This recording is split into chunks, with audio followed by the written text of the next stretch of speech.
वालेकुम everyone, I hope all of you are doing well. अच्छा, पहले मुझे मेक श्योर कर दें कि मेरी स्क्रीन वगैरह आपको नज़र आ रही है और मेरी आवाज़ भी बिल्कुल क्लियर है आप लोगों को।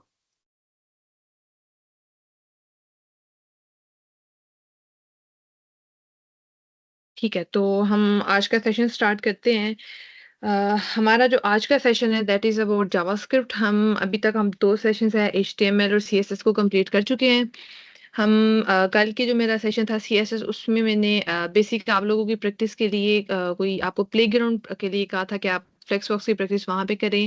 इट्स गुड टू सी कि आप लोग उसकी प्रैक्टिस कर रहे हैं, आपस में कोलैबोरेट करके ग्रुप में शेयर भी कर रहे हैं कि किस-किस तरह सारे काम कर रहे हैं।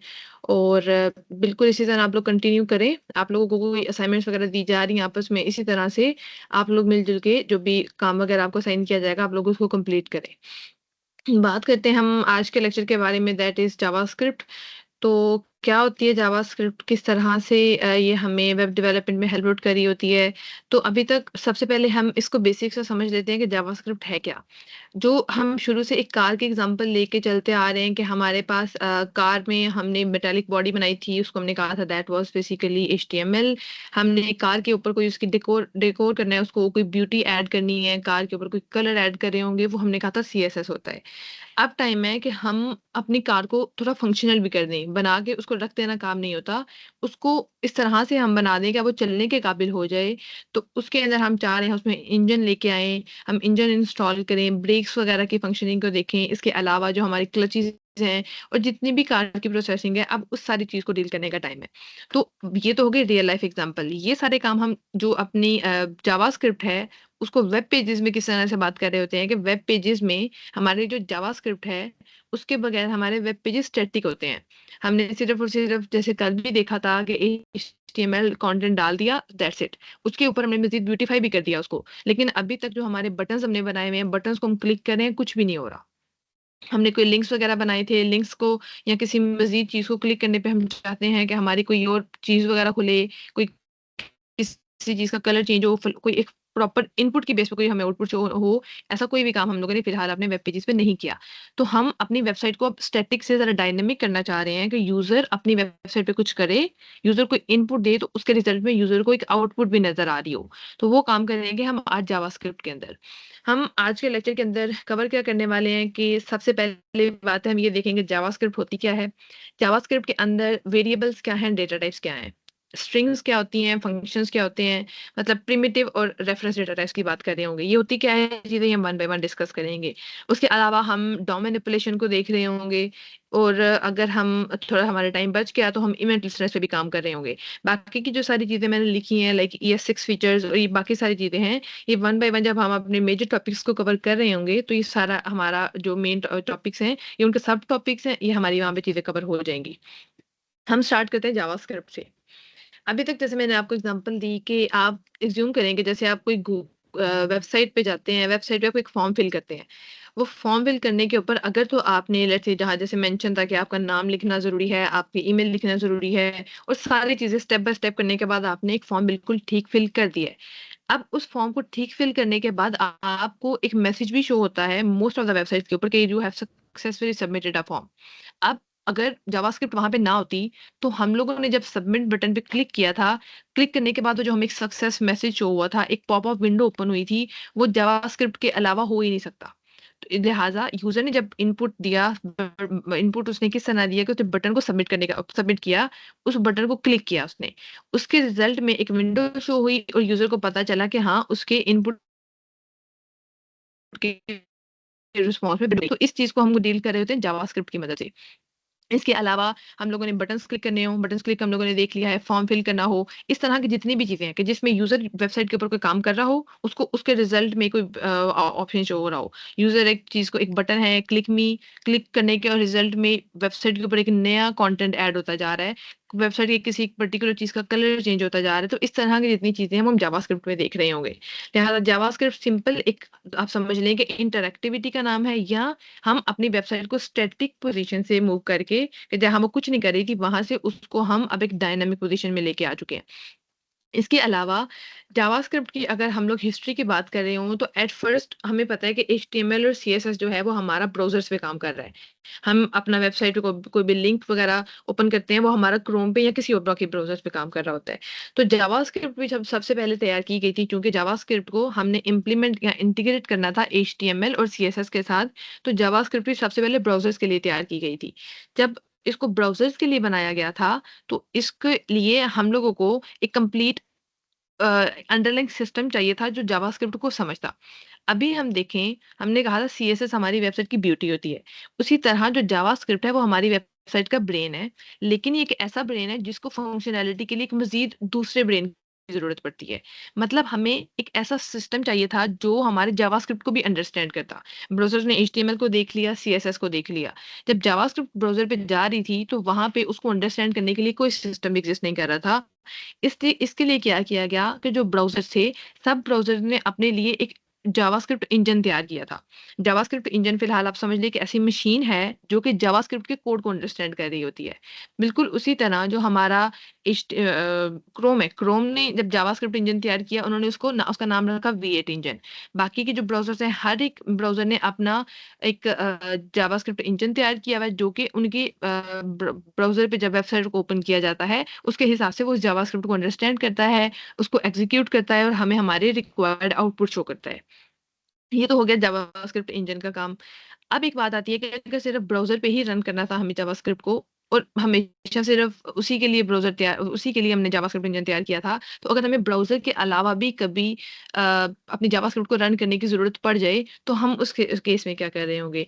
उसके लिए भी हुआ क्या था कि आउटसाइड द ब्राउज़र अगर हमें अपने किसी एनवायरनमेंट में जावास्क्रिप्ट को रन करने की ज़रूरत पड़े, तो हमें तब भी इंजन अलाउ किया गया था कि आप जावास्क्रिप्ट इंजन यूज़ करें और आउटसाइड द ब्राउज़र जावास्क्रिप्ट की फंक्शनैलिटी के लिए भी एक इंजन तैयार किया गया था ताकि जावास्क्रिप्ट को बेशक हम ब्राउज़र पे रन कर रहे हों, ब्राउज़र के अलावा कहीं रन करने की ज़रूरत हमें पड़े तो हमारी जावास्क्रिप्ट बिल्कुल ठीक काम कर रही हो। ये तो हो गया हमारा जावास्क्रिप्ट है क्या? जावास्क्रिप्ट की जो हिस्ट्री वगैरह है, उस पे हम कैसे काम कर रहे होंगे। इसके बाद हम अपनी प्रॉपर इम्प्लीमेंटेशन पे चलते हैं कि हमने जावास्क्रिप्ट को अपने वेब पेजेस के ऊपर लेके कैसे आना है। जैसे हम लोगों ने कल के जो हमारे लेक्चर्स थे, उनके अंदर सीएसएस ऐड की थी। सीएसएस को भी एक वेब पेज के ऊपर ऐड करने के डिफरेंट तरीके थे। हमने इनलाइन सीएसएस ऐड की थी, हमने इंटरनल सीएसएस ऐड की थी और एक हमने एक्सटर्नल सीएसएस ऐड की थी। हमारे जावास्क्रिप्ट में भी जो हमारी जावास्क्रिप्ट है उसको ऐड करने के 3 तरीके हैं। हमारे पास इनलाइन जावास्क्रिप्ट होती है, हमारे पास इंटरनल जावास्क्रिप्ट होती है और एक होती है एक्सटर्नल जावास्क्रिप्ट। लेकिन आज के लेक्चर में हम सिर्फ़ और सिर्फ़ जो हमारी इंटरनल जावास्क्रिप्ट और एक्सटर्नल जावास्क्रिप्ट है, उसी पे काम कर रहे होंगे। सबसे पहले हम अपनी एक एचटीएमएल फाइल क्रिएट कर लेते हैं। बॉयलर प्लेट कोड अब तक हम सबको पता है हम लोगों ने कैसे ऐड करना है। हमारा बॉयलर प्लेट कोड ऐड हो गया। अब मैं चाहती हूँ कि मेरा जो ये एचटीएमएल पेज है, इस एचटीएमएल पेज के ऊपर मुझे कोई जावास्क्रिप्ट वगैरह का मैंने कोड लिखना है, तो मैं वो कोड लिखूँ। हमने अपना पेज लाइव कर लिया। अब मैं इस एचटीएमएल के अंदर अपने जावास्क्रिप्ट का कोड कैसे लिखूँगी? उसके लिए होता क्या है कि हमने अपने बॉडी टैग के अंदर एक टैग लिखना होता है that is called script tag. मैंने स्क्रिप्ट टैग लिखा। मैंने स्क्रिप्ट टैग लिखने के बाद जितनी भी अपनी जावास्क्रिप्ट लिखनी है, मैं वो अपने इस टैग के अंदर लिखूँगी। जो भी सारी जावास्क्रिप्ट है वो यहाँ पे लिखी जाएगी। अब एक चीज़ ये है कि आप इस बॉडी टैग के अंदर अपनी बाकी की सारी एचटीएमएल लिख रहे थे। लेकिन ये बात हमेशा याद रखनी है कि जो हमारा स्क्रिप्ट टैग होगा वो हमारे बाकी की सारी वेबसाइट का जो कोड होगा, बेशक आपने यहाँ पे टाइटल के नीचे आपने सीएसएस का कोड डाला हुआ है स्टाइल टैग लगा के, बॉडी के अंदर हमने अपनी एचटीएमएल का बाकी सारे का सारा कंटेंट डाला हुआ है। लेट्स से मैंने एक H1 ऐड करना है, H1 ऐड करके मैंने बूट कैंप लिखा। मैंने यहाँ पे अपना सारे का सारा कोड लिखना है स्क्रिप्ट टैग से ऊपर। स्क्रिप्ट टैग हमेशा हमारा जो एचटीएमएल का कंटेंट है उसके सबसे एंड पे हम डाल रहे होंगे। अब ये इसलिए होता है कि जो हमारा बाकी का सारा कंटेंट होता है, जावास्क्रिप्ट के कंटेंट से पहले हम ये कोशिश कर रहे होते हैं कि हमारा बाकी सारे का सारा कंटेंट पहले लोड हो जाए, हमारा वेब पेज तैयार हो जाए। वेब पेज को बटन्स की ज़रूरत है, जो हमने वहाँ पे हेडिंग्स डाली होंगी, इमेजेस डाली हैं, पहले वो सारी की सारी लोड हो जाए क्योंकि उनको लोड होने में टाइम लगता है। उसको हम उसका अपना टाइम लेने देते हैं। उसके बाद हम चाहते हैं कि हमारी जावास्क्रिप्ट ऐड हो। अब अज़्यूम करें कि मैंने जावास्क्रिप्ट का जो स्क्रिप्ट टैग है वो पहले लिख दिया होता। अगर मैंने उसको पहले लिख दिया होता और मैं सारी की सारी अपनी एचटीएमएल बाद में लोड करती और मैंने एक जावास्क्रिप्ट पे एक कोड लगाया होता कि मेरा जो बटन है वो क्लिक हो तो आपको ये फंक्शन परफॉर्म करना है। अब जब कोड एग्जीक्यूट हो रहा होगा, लाइन बाय लाइन वो कोड चेक कर रहा होगा, तो वो बटन जो है वेब पेज के ऊपर वो उसके ऊपर वो मैंने जैसे कहा था क्लिक हो और क्लिक होने के ऊपर मुझे एक विंडो शो होनी शुरू हो जाए। एक अलग से मुझे error message for example show होना शुरू हो जाए। वो जब कोशिश करेगा उस बटन को ढूँढने की कि पेज के ऊपर जो ये बटन कहाँ पे है, तो उस केस में हमें एरर का सामना करना पड़ेगा। क्यों? क्योंकि पहले हमारा वेब पेज तो लोड हुआ ही नहीं है। लिहाज़ा हम पहले कोशिश करते हैं कि हमारा जो सारे का सारा वेब पेज है वो लोड हो जाए। जो कंटेंट हमें जावास्क्रिप्ट के लिए जिसके ऊपर हम सारी अपनी एचटीएमएल की जावास्क्रिप्ट लगा रहे होंगे, पहले हमारी वो सारी एचटीएमएल आए, फिर जिन एलिमेंट्स पे हम जावास्क्रिप्ट लगाना चाह रहे हैं वो भी लोड हो जाएँ, उसके बाद जाके हमारी जावास्क्रिप्ट लग रही हो। तो ये तरीका होता है हमारी इंटरनल जावास्क्रिप्ट ऐड करने का। दूसरा तरीका क्या है, वो भी हम लगाते बॉडी टैग के अंदर ही हैं, लेकिन उसके केस में क्या करना होता है कि हम एक अलग से जावास्क्रिप्ट के लिए फाइल क्रिएट करते हैं, लेट्स से डे3 डॉट जेएस करके, जैसे सीएसएस के लिए हमने एक्सटेंशन यूज़ की थी डॉट सीएसएस, उसी तरह से हमें जावास्क्रिप्ट के लिए डॉट जेएस की एक्सटेंशन यूज़ करनी है। मैंने एक्सटेंशन लिखी, अब मुझे यहाँ पे कोई टैग, कोई स्क्रिप्ट टैग वगैरह लिखने की ज़रूरत नहीं है। अब डायरेक्टली मैं यहाँ पे नज़र आ रहा है मुझे कि जो बिल्कुल एंड पे आपको फुटर टाइप एक एरिया शो हो रहा होगा, वहाँ पे आपको नज़र आ रहा है कि ये फाइल जावास्क्रिप्ट की फाइल है। लिहाज़ा इस फाइल में कुछ भी टैग वगैरह लिखे हुए हैं, मैं डायरेक्ट अपना जावास्क्रिप्ट का कोड लिखूँगी और मेरा कोड काम करना स्टार्ट हो जाएगा। अब ये फाइल है, मुझे यहाँ पे इसको लिंक भी करने की ज़रूरत है। जैसे हमने कल भी देखा था कि जब तक हम एक्सटर्नल सीएसएस को अपनी एचटीएमएल के साथ लिंक नहीं कर रहे थे, हमारा जो दोनों के दोनों पेजेज़ है वो कनेक्ट नहीं हो रहे थे और कोई हमें आउटपुट नज़र नहीं आ रही थी। बिल्कुल उसी तरह जिस एचटीएमएल पेज के ऊपर मैं चाह रही हूँ कि मेरी जावास्क्रिप्ट ऐड हो, मुझे उस जावास्क्रिप्ट पेज को यहाँ पे कनेक्ट करने की भी ज़रूरत है। उसके लिए मैं क्या करूँगी, फिर से स्क्रिप्ट टैग यूज़ करूँगी, लेकिन इस दफ़ा क्या है कि मैं एसआरसी को साथ में ऐड कर रही हूँगी। एसआरसी मतलब वो मेरे से पूछ रहे हैं कि आप एक स्क्रिप्ट लिखना तो चाह रहे हैं, लेकिन आप जावास्क्रिप्ट लिखना चाह रहे हैं, लेकिन किसको वो जावास्क्रिप्ट आप इम्पोर्ट कहाँ से करना चाह रहे हैं? तो मुझे अपने सोर्स के अंदर अपनी जावास्क्रिप्ट फाइल का जो है नाम वो एंटर करना है। मैं यहाँ पे डे3 डॉट जावास्क्रिप्ट ऐड कर दूँगी। अब मैं अपने इस डे3 डॉट जावास्क्रिप्ट के अंदर जाके कोई भी कोड लिख रही होंगी, तो वो मेरा सारे का सारा यहाँ पे आके मुझे शो हो रहा होगा। अज़्यूम करें कि हम लोगों ने H1 लिखा हुआ है यहाँ पे। हम यहाँ पे जाके कहते हैं कि जैसे जो हमारा पेज है पहले वाला हम लोगों ने ये जो पेज शो कराया हुआ है। अभी जो हमारा पेज है वहाँ पे एक हेडिंग शो हो रही है। अब मैं चाह रही हूँ कि जैसे ये पेज ओपन हो वेब पेज, हमें एक मैसेज शो होना शुरू हो जाए। उसके लिए जावास्क्रिप्ट में एक ऑप्शन होता है अलर्ट का। हम अलर्ट के साथ कोई भी मैसेज शो करवाना चाहें तो हम वो मैसेज शो कर सकते हैं। मैंने अलर्ट लिखा, अलर्ट के अंदर मुझे वो टेक्स्ट पास करना होता है या कोई भी चीज़ पास करनी होती है जो मैं वहाँ पे प्रिंट कराना चाहती हूँ। मैंने मैसेज लिखा हेलो वर्ल्ड का। हेलो वर्ल्ड लिखा और ये मैसेज हमें शो होना शुरू हो जाएगा। अब हम इस पेज पे जाते हैं। मैंने जैसे ही इस पेज को रीलोड किया, ये मुझे सबसे पहले मैसेज शो हो रहा है। जब तक मैं इस मैसेज को ओके नहीं कर रही, इस मैसेज को मैं साइड पे नहीं करूँगी, मेरा पूरे का पूरा कंटेंट मुझे शो नहीं हो रहा होगा। अब ये दोनों अब जावास्क्रिप्ट हमारी इफ़ेक्ट क्यों दिखा रही थी? क्यों? क्योंकि हम लोगों ने दोनों को लिंक कर दिया हुआ था पेजेज़ को। अगर मैं यहाँ से इस जावास्क्रिप्ट पेज के अंदर से इसको हटा दूँ, इस लिंक को, और अब जाके अगर मैं अपने वेब पेज पे देखूँ तो एज़ सच मुझे कोई इफ़ेक्ट नज़र नहीं आ रहा। मैं इसको रीलोड कर रही हूँ, मुझे अपनी जावास्क्रिप्ट जो मैंने ऐड की थी वो मुझे नहीं नज़र आ रही थी। लिहाज़ा हमारी इन जावास्क्रिप्ट के साथ जो फ़ाइल है ऐड करना, अपने एचटीएमएल के अंदर उस जावास्क्रिप्ट फ़ाइल को ऐड करना बहुत ज़रूरी है। हमने ये फ़ाइल के अंदर इस चीज़ को ऐड कर दिया। ये तो हो गया कि हमने जावास्क्रिप्ट के अंदर अपने एचटीएमएल के अंदर अपने जावास्क्रिप्ट की फ़ाइल को अटैच कैसे करना है। अब हम ये देखते हैं कि इसके बाद हमारे पास जावास्क्रिप्ट के अंदर वेरिएबल्स क्या होते हैं। सबसे पहले बात करते हैं कि जैसे आपने फॉर्म्स वगैरह फिल किए हैं, अब फॉर्म्स फिल करते टाइम आप लोगों ने एक चीज़ देखी होगी कि जब आप अपना नाम एंटर कर रहे थे, तो आपके नाम हमने आपसे पूछा था आपका नाम क्या? आपने नाम एंटर किया। आपसे सेमेस्टर पूछा गया, आपने सेमेस्टर एंटर किया। जो डेटा यूज़र हमें दे रहा था या जो डेटा आप लोग हमें दे रहे थे, हम चाह रहे थे हम उसको कहीं पे स्टोर भी कराएँ। मतलब हम अगर यूज़र का डेटा कहीं पे स्टोर करवाना चाहते हैं, उसके लिए हमें कुछ कंटेनर्स की ज़रूरत होती है। जावास्क्रिप्ट के अंदर जो कंटेनर हम क्रिएट कर रहे होते हैं, उस कंटेनर को हम वेरिएबल कहते हैं। लिहाज़ा वेरिएबल हमारे वो कंटेनर्स हैं, जिसके अंदर हम अपना डेटा स्टोर करवा रहे होते हैं। अब उसके अंदर हम किस तरह का डेटा स्टोर करवाते हैं, ये भी चीज़ वेरी करती है। अब पहली बात ये आती है कि वेरिएबल्स आप डिक्लेयर कैसे कर रहे होंगे? वेरिएबल्स डिक्लेयर करने के लिए जावास्क्रिप्ट के अंदर हम लोगों ने एक कीवर्ड यूज़ करना होता है वर का। मैंने वर कीवर्ड यूज़ किया, मैंने ए लिखा। अब जैसे हम मैंने आपके नाम की बात की थी, लेट्स से हम यहाँ पे नेम ही लिख देते हैं। या हम एज लिख लेते हैं। मैंने आपसे एक वैल्यू इनपुट माँगी, इनपुट के लिए हम लोगों ने उसको कहीं पे स्टोर भी कराना है। मैं यूज़र की एज स्टोर कराना चाह रही हूँ, उसके लिए मुझे एक कंटेनर चाहिए। जो कंटेनर मुझे चाहिए उसका नाम मैंने एज रख दिया। मैंने एज लिखा, एज लिखने के लिए लेट्स से मैंने एज के अंदर कोई वैल्यू ऐड कर दी दैट इज़ 20। अब इस बात का मतलब ये है कि हमारे पास एक कंटेनर है जिसका नाम एज है, वो एक वेरिएबल है। जब हमने ये बोल दिया कि वो वेरिएबल है, इसका मतलब ये कि वो एक कंटेनर है जिसके ऊपर एज लिखा हुआ है और उसके अंदर आपका अपना कंटेंट सेव किया हुआ है। ये तो हो गया वेरिएबल क्या होता है। अब बात आती है कि वेरिएबल के अंदर आप स्टोर क्या-क्या करवाने वाले हैं। जैसे मैंने बात की कि var age is equal to 20, हम 20 भी स्टोर करा सकते हैं। हम जब आपसे इनपुट लेते हैं, हम आपका नेम भी स्टोर कराते हैं। वो कोई अल्फ़ाबेट्स होते हैं जो हम स्टोर करवा रहे होते हैं। बाज़ औक़ात हम लोग आपसे आपका रोल नंबर लेते हैं। रोल नंबर में क्या होता है कि आपके अल्फ़ाबेट्स भी होते हैं, साथ में कोई स्पेशल कैरेक्टर्स, डैश, हाइफ़न इस तरह की चीज़ें यूज़ होती हैं। साथ में कुछ हमारे डिजिट्स भी यूज़ हो रहे होते हैं। तो इस तरह की जो सारी चीज़ें होती हैं, वो डेटा टाइप्स कहलाती हैं। अब डेटा टाइप्स क्या है? अब अज़्यूम करें कि डेटा टाइप्स से मुराद ये है कि डिफरेंट तरह की जो हमारे पॉसिबल वैल्यूज़ जो है ना, हम किसी भी वेरिएबल में जो स्टोर करा सकते हैं। अब एक डेटा टाइप तो मैंने आपको बता दी कि नंबर है। जैसे ऐज है, आप नंबर्स को स्टोर कराना चाह रहे हैं। इसी तरह से हमारे पास बाकी डेटा टाइप्स भी हैं। इसको ऐसे समझ लें कि आपके पास एक बास्केट है। आपको एक बास्केट ऐसी है जिसके अंदर लिखा हुआ है कि आपने यहाँ पर सारी की सारी फुटबॉल स्टोर करनी है। वो बास्केट फुटबॉल्स के नाम से आपने रखी हुई है। अब आप सारी की सारी वहाँ पे जो चीज़ें डालेंगे वो फुटबॉल्स ही डालेंगे। आपके पास दूसरी बास्केट है, वो बास्केट आपने कहा कि यहाँ पे आप वॉलीबॉल स्टोर करा रहे होंगे। उस प बास्केट के ऊपर आपने लिखा भी होगा कि ये वॉलीबॉल की, उसके अंदर सारी की सारी जो चीज़ें हैं वो वॉलीबॉल की जा रही होंगी।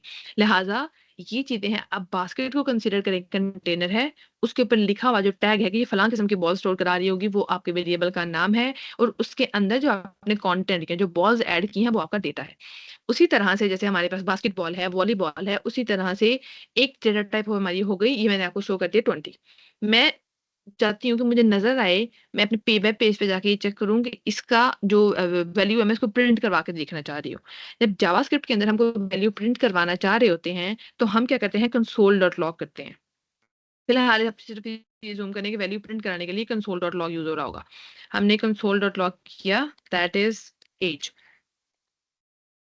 कंसोल डॉट लॉग ऐज किया।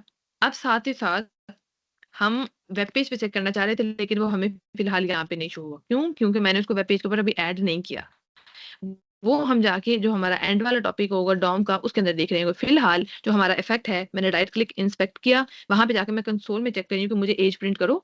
ये आपको ऐज नज़र आ रही होगी कि हमारी यहाँ पे 20 प्रिंट हो चुकी है। मैं ये चेक करना चाह रही हूँ जावास्क्रिप्ट के अंदर कि ऐज मैंने प्रिंट तो कर लिया। मैं ये देखना चाह रही हूँ कि मेरी इस ऐज की डेटा टाइप क्या है? मतलब आप अज़्यूम करें हम ये देखना चाह रही हैं किस तरह की बॉल है, वॉलीबॉल है, बास्केटबॉल है या फुटबॉल, कोई भी इस तरह की चीज़ें चेक करना चाह रहे हैं। मैंने ये चेक किया कि इसके डेटा टाइप क्या है, तो उसके लिए हम यूज़ करते हैं टाइप ऑफ। मैंने टाइप ऑफ यूज़ किया और उसके अंदर मैंने अपनी ऐज पास कर दी। ऐज पास करने के बाद मैंने यहाँ पे चेक किया, मुझे शो होना शुरू हो गया कि जो आपकी ऐज है that is basically a number. लिहाज़ा हमें पता चल गया न वैल्यू प्रिंट करनी है, ऐसे प्रिंट करेंगे, उसके अंदर हम लोगों ने कोई डेटा टाइप चेक करनी है, वो हम टाइप ऑफ करके वेरिएबल यूज़ करके या मेथड यूज़ करके वो प्रिंट करते हैं। अब मैं चाहती हूँ मैं आप लोगों का नाम स्टोर कराऊँ। मैंने वर नेम इज़ इक्वल नेम लिखा, वेरिएबल का नाम, इसके अंदर मुझे कोई वैल्यू स्टोर करनी है। लेट्स से मैंने अली लिख दिया।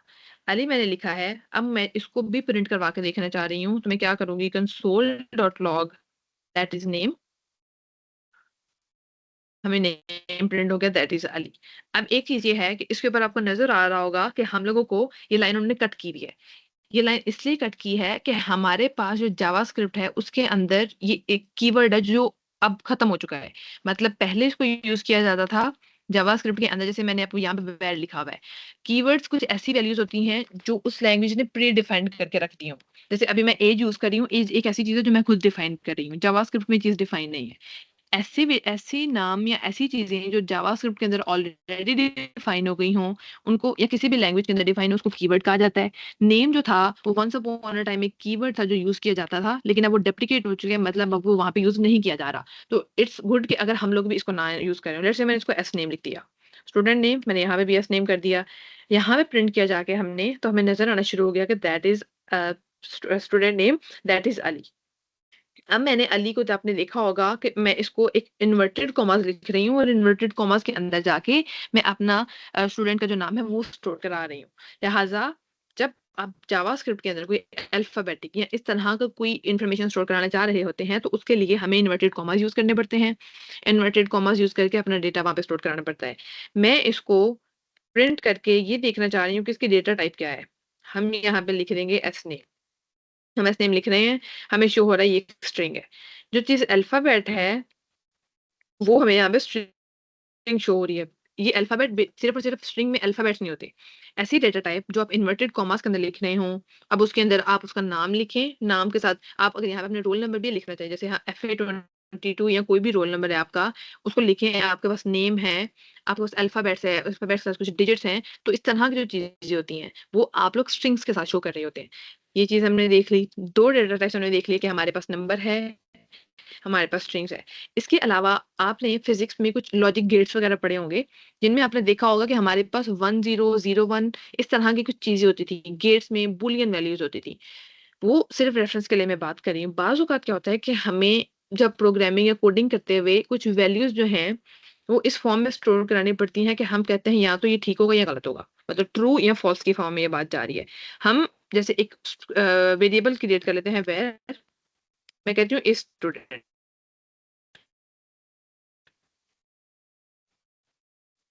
मैं पूछ हम लोगों ने इसके लिए लिख दिया इज़ इक्वल टू ट्रू। ये कीवर्ड है, मैंने ट्रू स्टोर कर दिया, ये मेरा प्रिंट हो गया। मैं इसको console.log स्टूडेंट करूँगी तो ऑब्वियसली ये मुझे ट्रू शो कर रहा होगा। ट्रू या फॉल्स के नाम के जो भी वेरिएबल्स हैं या जो ये वैल्यू स्टोर कर रहे हैं, उनको हम कह रहे होते हैं कि ये बेसिकली हमारे बूलियन वेरिएबल्स हैं। अब मैं ये चेक करना चाह रही हूँ कि इसकी डेटा टाइप क्या है? हम इसके डेटा टाइप चेक करते हैं console.log टाइप ऑफ स्टूडेंट।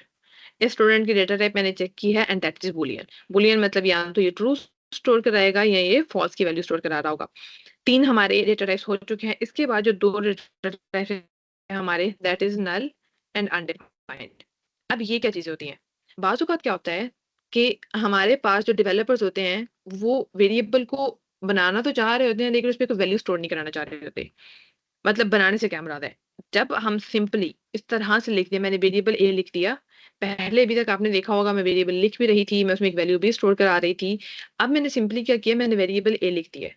मतलब ये कि जब आप एक वेरिएबल बनाएँ, आप ये कह दें कि ये एक बॉल है और ये एक कंटेनर है और इस कंटेनर के बाहर आपने बॉल लिख दिया हुआ है। लेकिन आपने उसके अंदर कोई बॉल रखी ही नहीं है, आपने स्टोर ही नहीं कराई। तो इसका मतलब ये है कि आपने सिर्फ़ डिक्लेयर कर दिया है कि ये एक वेरिएबल मेरे सिस्टम में होगा, उसको कहते हैं कि वो आपकी डिक्लेरेशन है।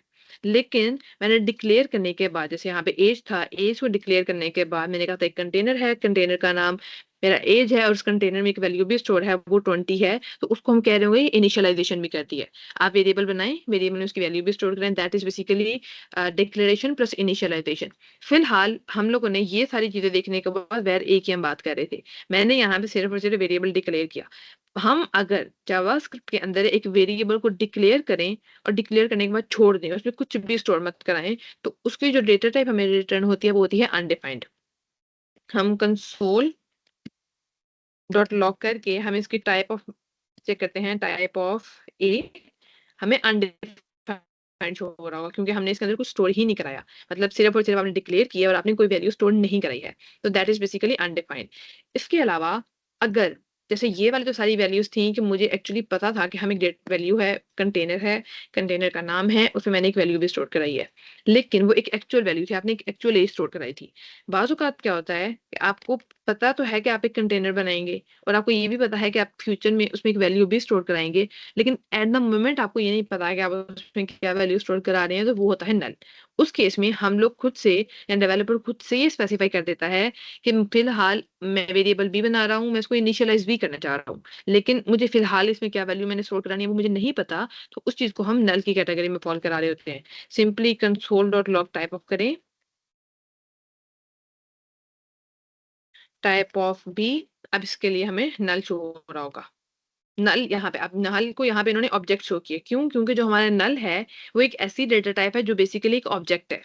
ऑब्जेक्ट क्यों है? अब ये जो ऑब्जेक्ट और रेफरेंस डेटा टाइप्स है ना, इनको थोड़ी देर बाद जो हमारे बाकी के टॉपिक्स आ रहे होंगे ना, उनके साथ मैं आपको कवर करवा दूँगी। फिलहाल आप ये बात ज़हन में रखेंगे, जो नल है वो हमारा डेटा टाइप वो एक ऑब्जेक्ट होती है। नल एक वैल्यू है, जैसे यहाँ पे ए की डेटा टाइप तो हमने अनडिफाइंड बता दी थी। नल हमने कहा था एक वैल्यू हम स्टोर कराएँगे, लेकिन क्या वैल्यू स्टोर कराएँगे वो हम बाद में बात करेंगे। और ऑब्जेक्ट क्या होता है उसके लिए भी जब हम अपने रेफरेंस डेटा बात कर रहे होंगे, उसी के अंदर जाके हम इस चीज़ को डिस्कस कर रहे होंगे। उसके बाद जो हमारी नेक्स्ट चीज़ है, वेरिएबल्स हमने डिस्कस कर लिए। वेरिएबल्स के साथ हम डेटा टाइप्स को भी देख रहे हैं। अब बात आती है प्रिमिटिव डेटा टाइप्स की। अभी तक जो मैंने आपको डेटा टाइप्स एक्सप्लेन किए हैं, वो सारे के सारे प्रिमिटिव डेटा टाइप्स हैं। अब ये प्रिमिटिव डेटा टाइप्स क्या होते हैं, रेफरेंस डेटा टाइप्स क्या होते हैं, हम इनको देखते हैं। अगर मैं यहाँ पे एक वेरिएबल बनाती हूँ, जैसे मैंने वेयर, फिलहाल इसको कमेंट आउट करती हूँ। हमने बनाया var a is equal to 10, इसको कंसोल डॉट लॉग करें, a किया। उसके बाद मैंने a के अंदर स्टोर करा दिया बूट कैंप। इसको कंसोल डॉट लॉग करते हैं। अब मैं ये प्रिंट कर रही हूँ। पहले जब मैंने a के अंदर 10 स्टोर कराया था और मैंने इसको कंसोल डॉट लॉग किया था, मुझे शो हो रहा था ये 10 है। अब मैंने ए के अंदर बूट कैंप स्टोर कराया है, मतलब पहले मैंने ए के अंदर एक नंबर स्टोर कराया था और मुझे नंबर शो हो रहा था। अब मैंने ए के अंदर एक स्ट्रिंग शो कराया है, मुझे स्ट्रिंग शो हो रहा है। मतलब ये कि जावास्क्रिप्ट एक बिल्कुल इंटेलिजेंट लैंग्वेज है, जो इस मामले में हमें स्ट्रिक्ट नहीं करती कि एक दफ़ा आपने वेरिएबल डिक्लेयर किया है, आपने वेरिएबल की डेटा टाइप भी जो है वो जावास्क्रिप्ट के अंदर एज़ सच हमें डेटा टाइप अलग से स्पेसिफाई करने की ज़रूरत नहीं पड़ती। इसके अलावा बाकी लैंग्वेजेज़ होती हैं, हम वहाँ पे प्रॉपर्ली लिख रहे होते हैं कि ये एक इंटीजर है। जावास्क्रिप्ट के अंदर हमें ये चीज़ें ऐसा स्पेसिफाई नहीं करनी पड़ती। मैं यहाँ पे ये स्ट्रिंग स्पेसिफाई करती तो मुझे वहाँ पे लिखना पड़ता ये स्ट्रिंग है। जावास्क्रिप्ट इटसेल्फ इस चीज़ को अंडरस्टैंड कर लेता है कि एक वेरिएबल डिक्लेयर हो रहा है और फलां वेरिएबल एक नंबर है। लेकिन अब हम यहाँ पे देख रहे हैं कि जावास्क्रिप्ट पहले उसी वेरिएबल को नंबर ट्रीट कर रहा था, अब उसी वेरिएबल को एक हमारा स्ट्रिंग ट्रीट कर रहा है। हम अगर इसकी डेटा टाइप भी चेक करके देख लेंगे तो यहाँ पे हमें बताएगा कि ए एक नंबर है, यहाँ पे हमें वो ये बात बताएगा कि ये एक स्ट्रिंग है। लिहाजा बात ये है कि जावास्क्रिप्ट के अंदर आप कोई भी वेरिएबल पहले अगर आप उसको इंटीजर ट्रीट कर रहे थे और उसके बाद आपने उसको कोई और डेटा टाइप चेंज करना जो डिक्लेयर करना स्टार्ट कर दिया है, तो इसमें कोई मसला नहीं है, क्योंकि जावास्क्रिप्ट अपने अंदर इतनी फ्लेक्सिबिलिटी रखता है कि वो आपको data type in future change करना भी अलाउ कर रहा होता है, और एज सच एज आपने जो डेटा टाइप चेंज किया है, उस डेटा टाइप के साथ साथ अगर आप कोई वैल्यू भी चेंज करना चाह रहे होते हैं, तो जावास्क्रिप्ट आपको इस चीज में भी अलाउ कर रहा होता है। अब हम बात कर रहे थे कि वेरिएबल है, लेट्स से जैसे मैंने var a is equal to 10 लिखा, a इज़ इक्वल टू, मैं चाहती हूँ कि एक ऐसा वेरिएबल हो जो मैं सिर्फ़ और सिर्फ़ एक दफ़ा डिक्लेयर करूँ, तो उसके बाद दोबारा मैं वैल्यू चेंज ना कर सकूँ। मतलब क्या? जैसे मैंने यहाँ पे var a is equal to 10 एक दफ़ा लिखा था। मैं दोबारा चाह रही थी a is equal to bootcamp करना, मैं इंटीजर से स्ट्रिंग पे जा रही थी, तो मुझे अलाउ हो रहा था कि मैं एक नंबर से स्ट्रिंग पे चली जाऊँ। लेकिन बाज़ औक़ात क्या होता है कि हमें कुछ ऐसे वेरिएबल्स बनाने पड़ते हैं जो हम चाहते हैं कि एक दफ़ा डिक्लेयर हों, जो डेटा टाइप हमने उनकी एक दफ़ा स्पेसिफ़ाई कर दी है, उस डेटा टाइप से हट के वो किसी दूसरी साइड पे ना जा रहे हों। उसके लिए हमें क्या करना पड़ता है? उसके लिए हमारे पास एक और कीवर्ड होता है कॉन्स्ट। हम कॉन्स्ट कीवर्ड यूज़ करते हैं। कॉन्स्ट कीवर्ड यूज़ करके जो भी वेरिएबल बनाया जाएगा, वो हमारा परमानेंट हो जाएगा। Permanent permanent in the sense कि आपने एक दफ़ा कहा है कि ये वेरिएबल ए है, उसकी वैल्यू 10 है और वो उसकी जो हमारा कीवर्ड उसके साथ है वो कॉन्स्ट यूज़ हुआ है। तो इसका मतलब ये है कि आप इन फ्यूचर उस वेरिएबल को उस या उसकी डेटा टाइप को चेंज करने की कोशिश कर रहे होंगे, तो आपको एक एरर मैसेज शो होना शुरू हो जाएगा कि दिस इज़ नॉट पॉसिबल। अब मैं एक काम करती हूँ, मैं const university is equal to COMSATS लिखती हूँ। हमने कॉमसेट्स लिखा। अब ये one of the best examples है कॉन्स्ट की। हम अज़्यूम करें कॉमसेट्स के स्टूडेंट्स का डेटाबेस तैयार कर रहे हैं। अब हम हर स्टूडेंट के लिए एक ही कांस्टेंट चीज़ है ना, वो उनकी यूनिवर्सिटी का नाम है। हम ये तो नहीं कह रहे होंगे कि फलाँ स्टूडेंट हमारा हम स्टूडेंट सारे कॉमसेट्स के ही हैं और एक दफ़ा आपने उनकी यूनिवर्सिटी का नाम रखा कॉमसेट्स, उनका नाम कॉमसेट्स में ही स्टोर करा रहे होंगे। हाँ, कॉमसेट्स का नाम में थोड़ी बहुत चेंजेज़ आ जाए, वो इन फ्यूचर हम एडजस्ट कर सकते हैं। लेकिन जो ऐसी चीज़ जो सबके लिए सेम हो, सबके लिए ग्लोबली हमने उसको यूज़ करना हो और उसको बार-बार हमने चेंज भी ना करना हो, तब हम कांस्टेंट यूज़ कर रहे होते हैं। अब मैं इसको कंसोल डॉट लॉग करके प्रिंट करूँ, मुझे सिंपली कॉमसेट्स शो होना शुरू हो जाएगा। मैं चाहती हूँ कि मैं यूनिवर्सिटी को इस दफ़ा लिख दूँ यूएटी। मैंने लिखा, हम यहाँ पे जाके चेक कर रहे हैं कि हमें इस लाइन पे शो हो रहा है assignment to a constant variable. उन्होंने सिंपली हमें बता दिया है कि जो चीज़ आप एक कांस्टेंट वेरिएबल था उसको आप दोबारा से असाइन करना चाह रहे हैं, that is basically an error. आप कांस्टेंट वेरिएबल एक दफ़ा डिक्लेयर कर चुके हैं, उस डिक्लेयर करने के बाद उसको कांस्टेंट वैल्यू के साथ इनिशियलाइज़ भी कर चुके हैं। अब आप उसको दोबारा से डिक्लेयर नहीं कर सकते। लिहाज़ा हम अपने कांस्टेंट वेरिएबल्स को दोबारा से चेंज नहीं कर सकते। ये बात तो हो गई हमारे वेरिएबल्स की। वेरिएबल्स के बाद अब हमें ये देखना है कि हमारे प्रिमिटिव डेटा टाइप्स क्या होते हैं। प्रिमिटिव डेटा टाइप्स क्या है कि हम अज़्यूम करें कि मैंने यहाँ पे एक वेरिएबल बनाया हुआ है var a is equal to 10 और फिर मैंने बनाया है var b is equal to 20। अगर हम इन दोनों को प्रिंट करें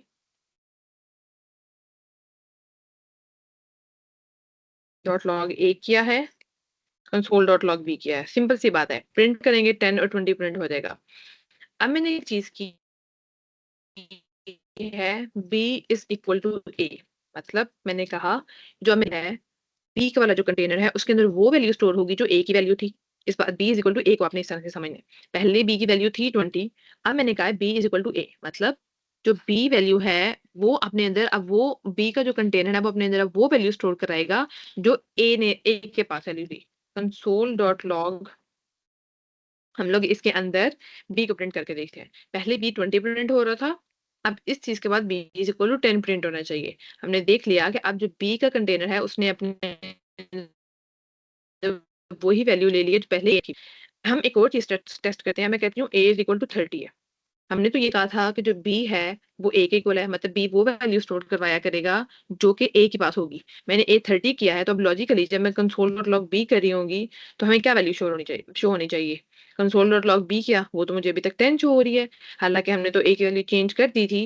this is how primitive data types work. मतलब वो काम कैसे करते हैं, वो डायरेक्ट एक मेमोरी जो कोई भी वेरिएबल बनता है, जैसे मैंने कंटेनर की बात की, वो कंटेनर एक मेमोरी में जाके बन रहा होता है। तो जो प्रिमिटिव डेटा टाइप्स होते हैं, वो उस कंटेनर के पास जाने की बजाय उस कंटेनर के अंदर जो वैल्यू पड़ी होती है, उसको जाके पॉइंट कर रहे होते हैं। इसको हम इस तरह से समझ सकते हैं कि आप अज़्यूम करें कि फिलहाल हमारे पास डेटा टाइप था, इसका टाइप है। ए के अंदर हमने स्टोर करवाया था 10, बी के अंदर हमने स्टोर करवाया था 20। जो ए है वो इस कंटेनर को क्लिक करने के बजाय यहाँ पे पॉइंट कर रहा है, वो इस वैल्यू की तरफ कह रहा होगा मेमोरी के अंदर कि मेरी ये वैल्यू है। मैंने जब बी इज इक्वल टू ए किया था, बी ने क्या किया कि अपना पॉइंटर यहाँ से हटा के जो डायरेक्ट ये 10 वैल्यू थी वो उसकी तरफ लेके चला गया था। अब ये तब होता पॉइंटर लेके जाने वाले बात जब हमने बी इज़ इक्वल टू ए लिखा था, बाय डिफ़ॉल्ट क्या होना चाहिए था कि उसको अपने इस पॉइंटर को डायरेक्ट यहाँ पे 10 की तरफ लेके जाना चाहिए था। लेकिन होता क्या है कि जब प्रिमिटिव डेटा टाइप्स की बात कर रहे होते हैं, वो अपने पॉइंटर को यहाँ पे लेके जाने की बजाय डायरेक्टली जो हम ये वाली वैल्यू यहाँ पे उसने 20 पहले लिखी हुई थी, वो क्या करेगा कि अब उसको 20 को यहाँ पे 10 था, बी जो पहले यहाँ पे 20 लिखा था, बी इज़ इक्वल टू ए के बाद वो अपनी उस वैल्यू को हटाता, उस वैल्यू को हटाने के बाद यहाँ पे वो 10 कॉपी करता और डायरेक्ट उस 10 को पॉइंट करना स्टार्ट कर देता। पॉइंटर तो आपने चेंज नहीं करेगा। फिर बात मैंने b is equal to a लिखा, मैंने कहा a इज़ इक्वल टू 40। हमने कहा था ये यहाँ से हट के 40 हो जाएगा। ए ने अब इसकी तरफ पॉइंट करना शुरू कर दिया कि अब हमारा जो मेरे अंदर जो वैल्यू स्टोर है इस कंटेनर में वो 40 है। जो b is equal to a था, वो तो अभी भी 10 को ही पॉइंट कर रहा है। उसको तो ये कभी पता ही नहीं चलेगा कि आपने a के अंदर कोई अपडेशन भी की है। अब जो ए के अंदर अपडेशंस हो रही होंगी, वो हम बी को कैसे बताएँ कि उसने ये चेंज करना है? उसके लिए हमें मूव करना पड़ता है रेफरेंस डेटा टाइप्स की जगह। अगर इसी की जगह हमारे पास रेफरेंस डेटा टाइप्स होते, तो वो किस तरह से काम कर रहे होते कि वो सारे के सारे वेरिएबल्स जो थे, वो अपने कंटेनर्स को पॉइंट कर रहे होते। अभी जैसे हमने ए वेरिएबल बनाया होता, ए के अंदर हम वैल्यू कहते 10 है, बी के अंदर वैल्यू कही जाती 20 है। ए जैसे हमारे प्रिमिटिव डेटा टाइप्स की दफ़ा अपने इस 10 वैल्यू को पॉइंट कर रहा था, इस दफ़ा ए अपने इस कंटेनर को स्टोर कर रहा है। इसी तरह से बी जो है वो भी अपने इस कंटेनर को पॉइंट कर रहा है। वो ये नहीं कह रहा कि मेरे अंदर ये वैल्यू स्टोर है, वो बता रहा है कि ये मेरा कंटेनर है, इसके अंदर पड़ी होने वाली वैल्यू मेरी है। जैसे ही हमने बी इज़ इक्वल टू ए किया, जो रेफरेंस डेटा टाइप्स होते हैं वो ये कहते हैं कि हाँ, आप मुझे 10 को अपने अंदर कॉपी नहीं करना, बल्कि वो अपना ये पॉइंटर हटाते हैं। इस पॉइंटर को हटा के वो अपने आप को उसी जो कंटेनर के पास लेके चले जाते हैं जो ए के पास था। वो अब जिस कंटेनर को ए ने कहा था कि मेरी वैल्यू इसके पास है, बी ने भी कहना स्टार्ट कर दिया कि अब मेरी वैल्यू भी जो है वो ए वाले कंटेनर के पास है। लिहाज़ा अब जब बी इज़ इक्वल टू ए के बाद हम अब प्रिंट करते कि बी की वैल्यू क्या है, बी क्या था वो भी 10 है, ए की वैल्यू होती वो भी 10 है। मैं इसको चेंज करके यहाँ पे 40 ऐड करती और इसके बाद प्रिंट करती तो बी इज़ इक्वल टू 40 हो जाता, ए इज़ इक्वल टू 40 हो जाता। अब ये वाली चीज़ें एक्चुअल कैसे काम करेंगी, इसको हम लोग जब रेफरेंस डेटा टाइप को समझ लेते हैं, उसके बाद हम इसकी प्रैक्टिकल एग्जांपल करके भी देख लेंगे। अब हम बात करते हैं रेफरेंस डेटा टाइप्स की। हमारे पास 3 तरह के रेफरेंस डेटा टाइप्स हैं। एक है ऑब्जेक्ट, उसके बाद हमारे पास दूसरा डेटा टाइप है फंक्शन और तीसरा रेफरेंस डेटा टाइप है हमारे पास एरे। हम सबसे पहले बात करते हैं ऑब्जेक्ट की। ऑब्जेक्ट क्या होता है?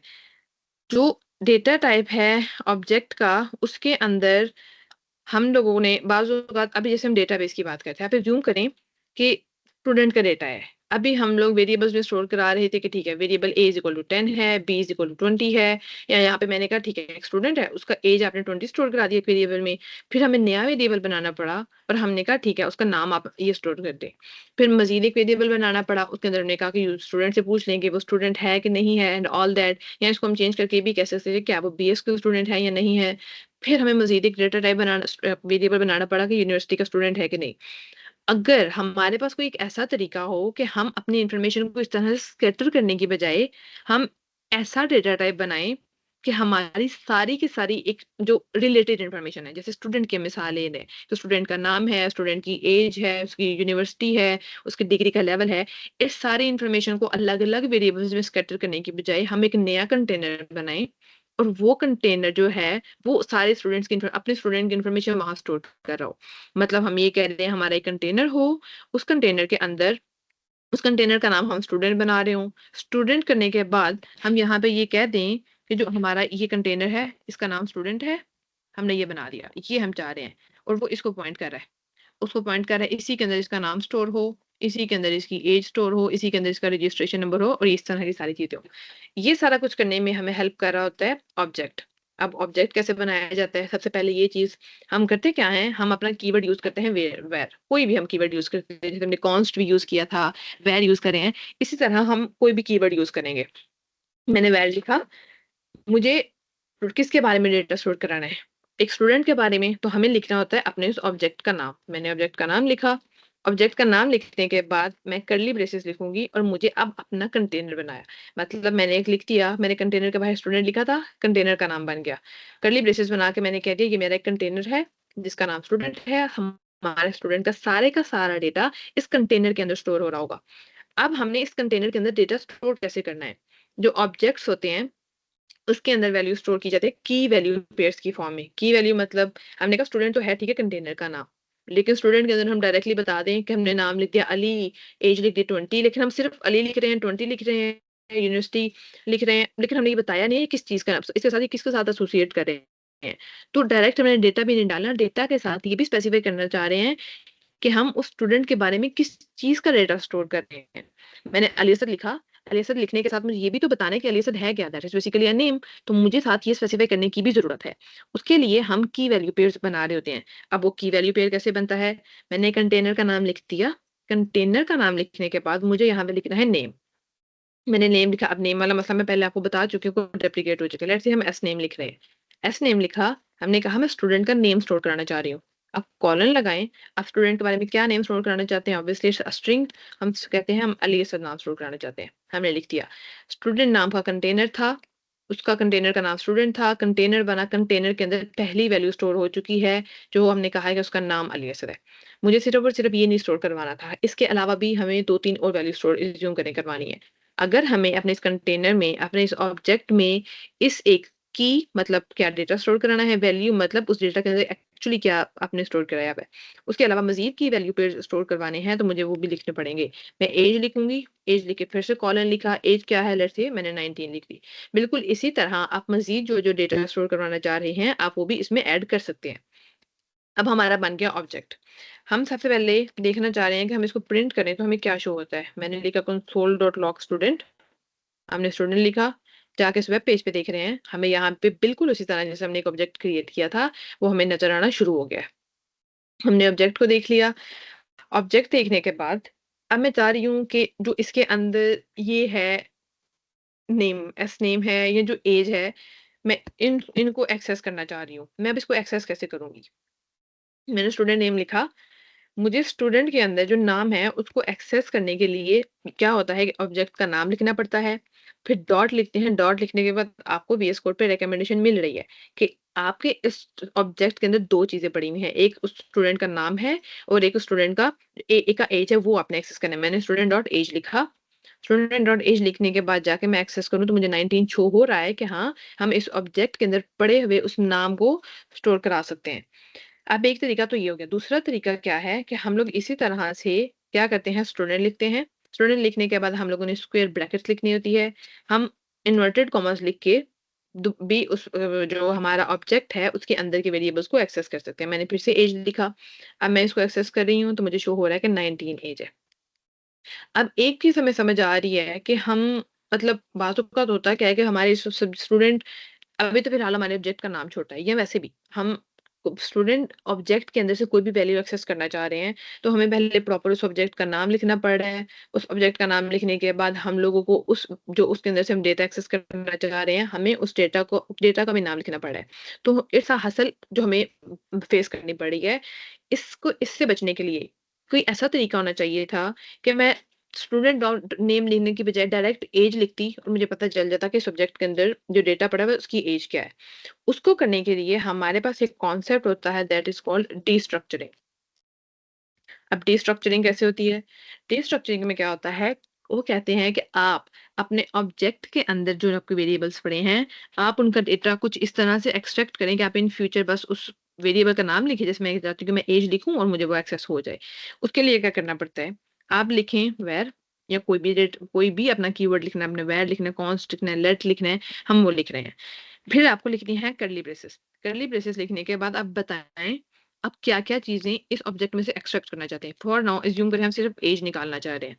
हमने कहा इस जो ऑब्जेक्ट है उसमें से मुझे ऐज निकालनी है इक्वल्स टू हमने कहा ठीक है, हम एक ऐज नाम का कीवर्ड है, ऐज नाम की एक वैल्यू है जो एक ऑब्जेक्ट में से निकालना चाह रहे हैं। इक्वल्स टू के बाद आपको ये बताना है आप किस ऑब्जेक्ट में से निकालना चाह रहे हैं। हमने कहा स्टूडेंट ऑब्जेक्ट है, उसमें से वैल्यू निकाल दें, स्टूडेंट ऑब्जेक्ट में से वो वैल्यू निकल गई। पहले जो मैं स्टूडेंट डॉट ऐज करके वैल्यू निकाल रही थी, अब मैंने direct console dot log age किया और मुझे वो वैल्यू प्रिंट होना स्टार्ट हो जाएगी। अब वो मुझे डायरेक्ट 19 से मिलना शुरू हो गई है। लिहाज़ा ये जो डीस्ट्रक्चरिंग का कॉन्सेप्ट है, ये हमारे ऑब्जेक्ट्स के अंदर बहुत ज़्यादा इंपॉर्टेंट होता है। जो हमारे रिएक्ट के लेक्चर्स हो रहे होंगे, तब भी जब हमारे पास बैक एंड से किसी भी तरह का कोई डेटा आ रहा होता है, वो भी फिलहाल के लिए आप अज़्यूम करें कि ऑब्जेक्ट्स के फॉर्म में आ रहा होता है। तो तब हम बार-बार इस तरह से ये कोई डॉट नोटेशन या ब्रैकेट नोटेशन लगाने की बजाय हम इसी तरह से ऑब्जेक्ट डीस्ट्रक्चरिंग करते हैं और डायरेक्ट अपना ये जो नाम है, इसको एक्सेस कर लेते हैं। ये तो हो गया कि हमारे जो ऑब्जेक्ट्स हैं वो कैसे काम कर रहे होते हैं। ऑब्जेक्ट्स के इसके अलावा डिफरेंट प्रॉपर्टीज़ हैं जो हम यूज़ कर सकते हैं। लाइक हम लोगों ने यहाँ पे ऑब्जेक्ट मैं चाहती हूँ कि मैं सिर्फ़ और सिर्फ़ ये जो कीज़ हैं, मैंने आपको बताया था कि हम स्टूडेंट का क्या डेटा स्टोर करें वो कीज़ कहलाती हैं। उन कीज़ के अंदर वैल्यूज़ क्या स्टोर हैं वो ये वाला एक्चुअल डेटा क्या स्टोर है वो वैल्यू कहलाती है। हमारे पास इनको एक्सेस करने के भी तरीके हैं। अब उसको हम कैसे कर रहे होते हैं, मैं चाहती हूँ कि मुझे सारे के सारे जो ऑब्जेक्ट्स हैं ये ऑब्जेक्ट है इसके कीज़ शो हो जाएँ, तो उसके लिए मुझे क्या करना पड़ेगा कंसोल डॉट लॉग करें। हमारे पास ऑब्जेक्ट नाम का एक फॉर नाउ अज़्यूम कर लें कि एक मेथड है, जो हमारे जावास्क्रिप्ट हमें अलाउ कर रहा है। उसके अंदर मैं कह रही हूँ ऑब्जेक्ट डॉट कीज़ मुझे कीज़ चाहिए, किस चीज़ की मैं अपने ऑब्जेक्ट का नाम पास करूँगी। मैंने स्टूडेंट लिखा, अब हम जहाँ यहाँ पे जाके चेक कर रहे हैं, तो हमें जो अपना ऑब्जेक्ट है, उसके अंदर से कीज़ मिल चुकी हैं। उनमें से एक की का नाम है एस नेम, स्टूडेंट नेम और दूसरी की का नाम है ऐज। बिल्कुल इसी तरह हम अपने ऑब्जेक्ट की बाकी प्रॉपर्टीज़ को भी डिस्कवर कर सकते हैं, लेकिन फिलहाल के लिए हम ऑब्जेक्ट पे सिर्फ़ इतना ही काम करेंगे। हम मूव करते हैं फंक्शंस पे। फंक्शंस क्या होते हैं? जावास्क्रिप्ट के अंदर या किसी भी जगह पे हमें बाज़ औक़ात रेपिटिटिव कोड लेना पड़ता है। अब बाय रेपिटिटिव कोड में मेरा क्या मुराद है? अज़्यूम करें मुझे कहा गया है कि मुझे 2 नंबर्स को सम करना है। मैंने कहा ठीक है, आप मुझे नंबर का नंबर बताएँ। उन्होंने कहा दैट इज़ 2। दूसरा नंबर मैंने पूछा num2 इज़ इक्वल टू 3 और मुझे सम करना था इसको। मैंने कंसोल डॉट लॉग किया that is num1 plus num2 इसको प्रिंट किया। यहाँ पे जाके मैंने चेक किया 2 + 3 5 शो हो गया। अब एक और पर्सन मेरे पास आता है, उन्होंने मुझे कहा मुझे 2 और नंबर्स हैं उनका सम कर दें। मैंने कहा when num3 is equal to 4 दूसरा नंबर बताया गया when num4 is equal to 4 और मुझे सिंपली कंसोल डॉट लॉग करना है इनके सम num3 और num4 का सम करना है। अब ये काम है, मैंने 4 + 4 किया दैट इज़ 8। बार-बार मुझे सम करने के लिए कहा जा रहा है, बार-बार मैं क्या कर रही हूँ, वे पहला नंबर माँग रही हूँ, दूसरा नंबर पूछ रही हूँ, उनको सम कर रही हूँ, उनको प्रिंट कर रही हूँ। तो एक चीज़ होनी चाहिए थी कि ये जो मैं बार-बार एक ही चीज़ को रिपीट करती जा रही हूँ, करती जा रही हूँ, करती जा रही हूँ, उसको ये करने के बजाय कोई ऐसा तरीका होता कि हम सिर्फ़ एक दफ़ा उसको बताते, लेट्स से एक कंटेनर होता। उस कंटेनर के अंदर या एक मशीन आप अज़्यूम कर लें, हम चाहते हैं हम एक ऐसी मशीन बनाएँ जिसको हम सिर्फ़ और सिर्फ़ वैल्यूज़ दे रहे हैं कि 2 नंबर्स हैं, ये 2 नंबर्स ले लें और उस 2 नंबर्स का सम हमें वापस कर दें। तो इस तरह की चीज़ को जो बार-बार हमें काम करना पड़ सकता है, उसको अवॉइड करने के लिए हम क्या करते हैं कि हम फंक्शन क्रिएट करते हैं। जो फंक्शंस होते हैं उनका वन ऑफ द एडवांटेजेस तो ये होगा कि आप रेपिटेटिव काम नहीं करना चाह रहे होते। दूसरा ये होता है कि आपके कोड के अंदर बार-बार और इस तरह की चीज़ों को स्कैटर करने के बजाय हम ये चाह रहे होते हैं कि हम अपने कोड को ऑर्गेनाइज़ भी कर रहे हों। कि मतलब इसी फंक्शन के अंदर लेट्स से मुझे कहा जाता है कैलकुलेटर बना के दें मुझे। तो मैं क्या करती कि मैं एक फंक्शन बना दूँगी सम का, एक फंक्शन बना दूँगी मैं सब्ट्रैक्ट करने का, एक फंक्शन बना दूँगी मल्टीप्लाई करने का, एक फंक्शन बना दूँगी डिलीट करने का। अब डिवाइड करने का। अब ये जो चीज़ें हैं कि फंक्शन बनता कैसे है, हम इस पे पहले बात करते हैं। फंक्शन बनाने के लिए क्या करना पड़ता है, आपको फंक्शन कीवर्ड यूज़ करना है। कीवर्ड्स की बात हम पहले कर चुके हैं। मुझे किस चीज़ का फंक्शन बनाना है, मुझे उस फंक्शन का नाम लिखना पड़ता है। जो नाम है वो हमारे अपने हम खुद से सेट कर रहे होते हैं। एज़ सच हमें जावास्क्रिप्ट की इस तरह से कोई रिस्ट्रिक्शन नहीं है, जैसे फंक्शन हमारा कीवर्ड था, जैसे हम वेरिएबल्स के नाम खुद सेट कर रहे थे, उसी तरह फंक्शन का नाम आप लिखें। फंक्शन का नाम मैंने लिखा, नाम लिखने के बाद मैं चाहती हूँ कि मैं 2 नंबर्स को सम करूँ। 2 नंबर्स को सम करने के लिए मैं +2 मैंने फंक्शन बना दिया, तो नंबर सम हो रहे हैं, लेकिन एज़ सच मुझे यहाँ पे इस फंक्शन की कोई आउटपुट तो नज़र आ ही नहीं रही। वो क्यों? फंक्शन तो आपने बना दिया। अब आपने क्या किया है, फंक्शन बनाने के बाद अब आपको उसको कॉल करने की ज़रूरत पड़ती है। कॉल करने से मुराद ये है, आपने एक तरह से इस फंक्शन को या इस कंटेनर को बना दिया था और आपने इस कंटेनर को लॉक भी कर दिया था। अब आपको अपने इस कंटेनर को अनलॉक करने की भी ज़रूरत है। अनलॉक करने के लिए आप सिंपली क्या करते हैं, सम फंक्शन को इस तरह से लिख के अपने इस फंक्शन को कॉल करते हैं। अब मैं जाके अपने लाइन पे चेक करूँगी 1 + 2 का मुझे answer sum is equal to 3 मिलता हुआ नज़र आ रहा है। लिहाज़ा मैंने फंक्शन को बनाया और फंक्शन को कॉल किया तो मेरा काम बिल्कुल ठीक हो रहा है। लेकिन एक चीज़ अभी भी वो जो नंबर्स मैं चाह रही थी कि मैं सिर्फ़ इसको नंबर पास करती और मैं मुझे मेरी रिक्वायर्ड आउटपुट मिल रही होती, वो काम तो हमारा अभी भी नहीं हो रहा। उस चीज़ को करने के लिए हमारे पास कॉन्सेप्ट आता है पैरामीटर्स का प्लस आर्ग्यूमेंट्स का। अब ये पैरामीटर्स क्या होते हैं या ये आर्ग्यूमेंट्स क्या होते हैं? यूज़र 2 नंबर्स को सम करना चाह रहा है। जिन एक्चुअल वैल्यूज़ को वो सम करना चाह रहा है, लेट्स से आपने मुझे कहा आप 5 और 5 को सम करना चाह रहे हैं। जिन एक्चुअल नंबर्स को आप सम करना चाह रहे हैं, आप क्या करेंगे कि जब आप अपने फंक्शन को अनलॉक कर रहे होते हैं या जब आप अपने फंक्शन को कॉल कर रहे होते हैं, तब आप उन एक्चुअल वैल्यूज़ को लिखते हैं और तब क्या होता है कि उसको आप आर्ग्यूमेंट कह रहे होते हैं। आर्ग्यूमेंट पास कर रहे हैं आप। अब यहाँ से तो आपने पास कर दिया, एज़ सच यहाँ पे अब हम जाके चेक करेंगे, ठीक है, फंक्शन के अंदर हमने 2 वैल्यूज़ पास कर दी, आउटपुट तो हमारी अभी भी 3 है, क्यों? वैल्यूज़ बेशक आपने पास कर दी, आर्गुमेंट आपने पास कर दिया, यूज़र ने कह दिया ये 2 नंबर्स मैंने बना दिए, लेकिन जब आपने इसको फंक्शन को कॉल किया था, इस फंक्शन को तो पता ही नहीं चला कि मेरे पास कुछ वैल्यूज़ भी आई हैं। तो हमें इस फंक्शन को भी बताना पड़ता है कि आपके पास कुछ पैरामीटर्स आए हैं। जिसने आपको अनलॉक किया है, उसने आपको साथ में कोई एक वैल्यू भी प्रोवाइड की है, एक टास्क भी असाइन किया है काम करने के लिए। अब मैंने क्या किया, यूज़र ने कहा उसने 2 नंबर्स मुझे पास किए हैं। जैसे ही हमें बताया गया कि आपका जो फंक्शन है वो अनलॉक हो चुका है। अनलॉक होने के बदले में आपको एक पर्टिकुलर टास्क जो है परफॉर्म करने के लिए कहा गया है। वो num1 करेगा प्लस num2 किया है।